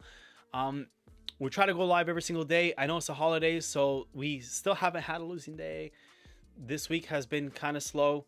We're keeping it safe so we don't give money back to the markets for the holidays. But with that being said, keep smiling. Don't let anybody piss you off. Make sure that if you haven't, make sure that you like and subscribe or hit the follow. Follow my Instagram at Edwin D. Zapata or my TikTok. I only have the one account, so stay away from fake accounts. I'll never ask you for money. If you want to send me money, send me all the money that you want, of course. My bank account always has more room for more growth. But other than that, if you're looking to become a profitable trader in the new year, hit me up on Instagram. Send me the word YouTube so I know you came from my YouTube or from this live. Other than that, keep smiling. Don't let anybody piss you off. And I'll see you all in the chats, and I'll see you all on the next one.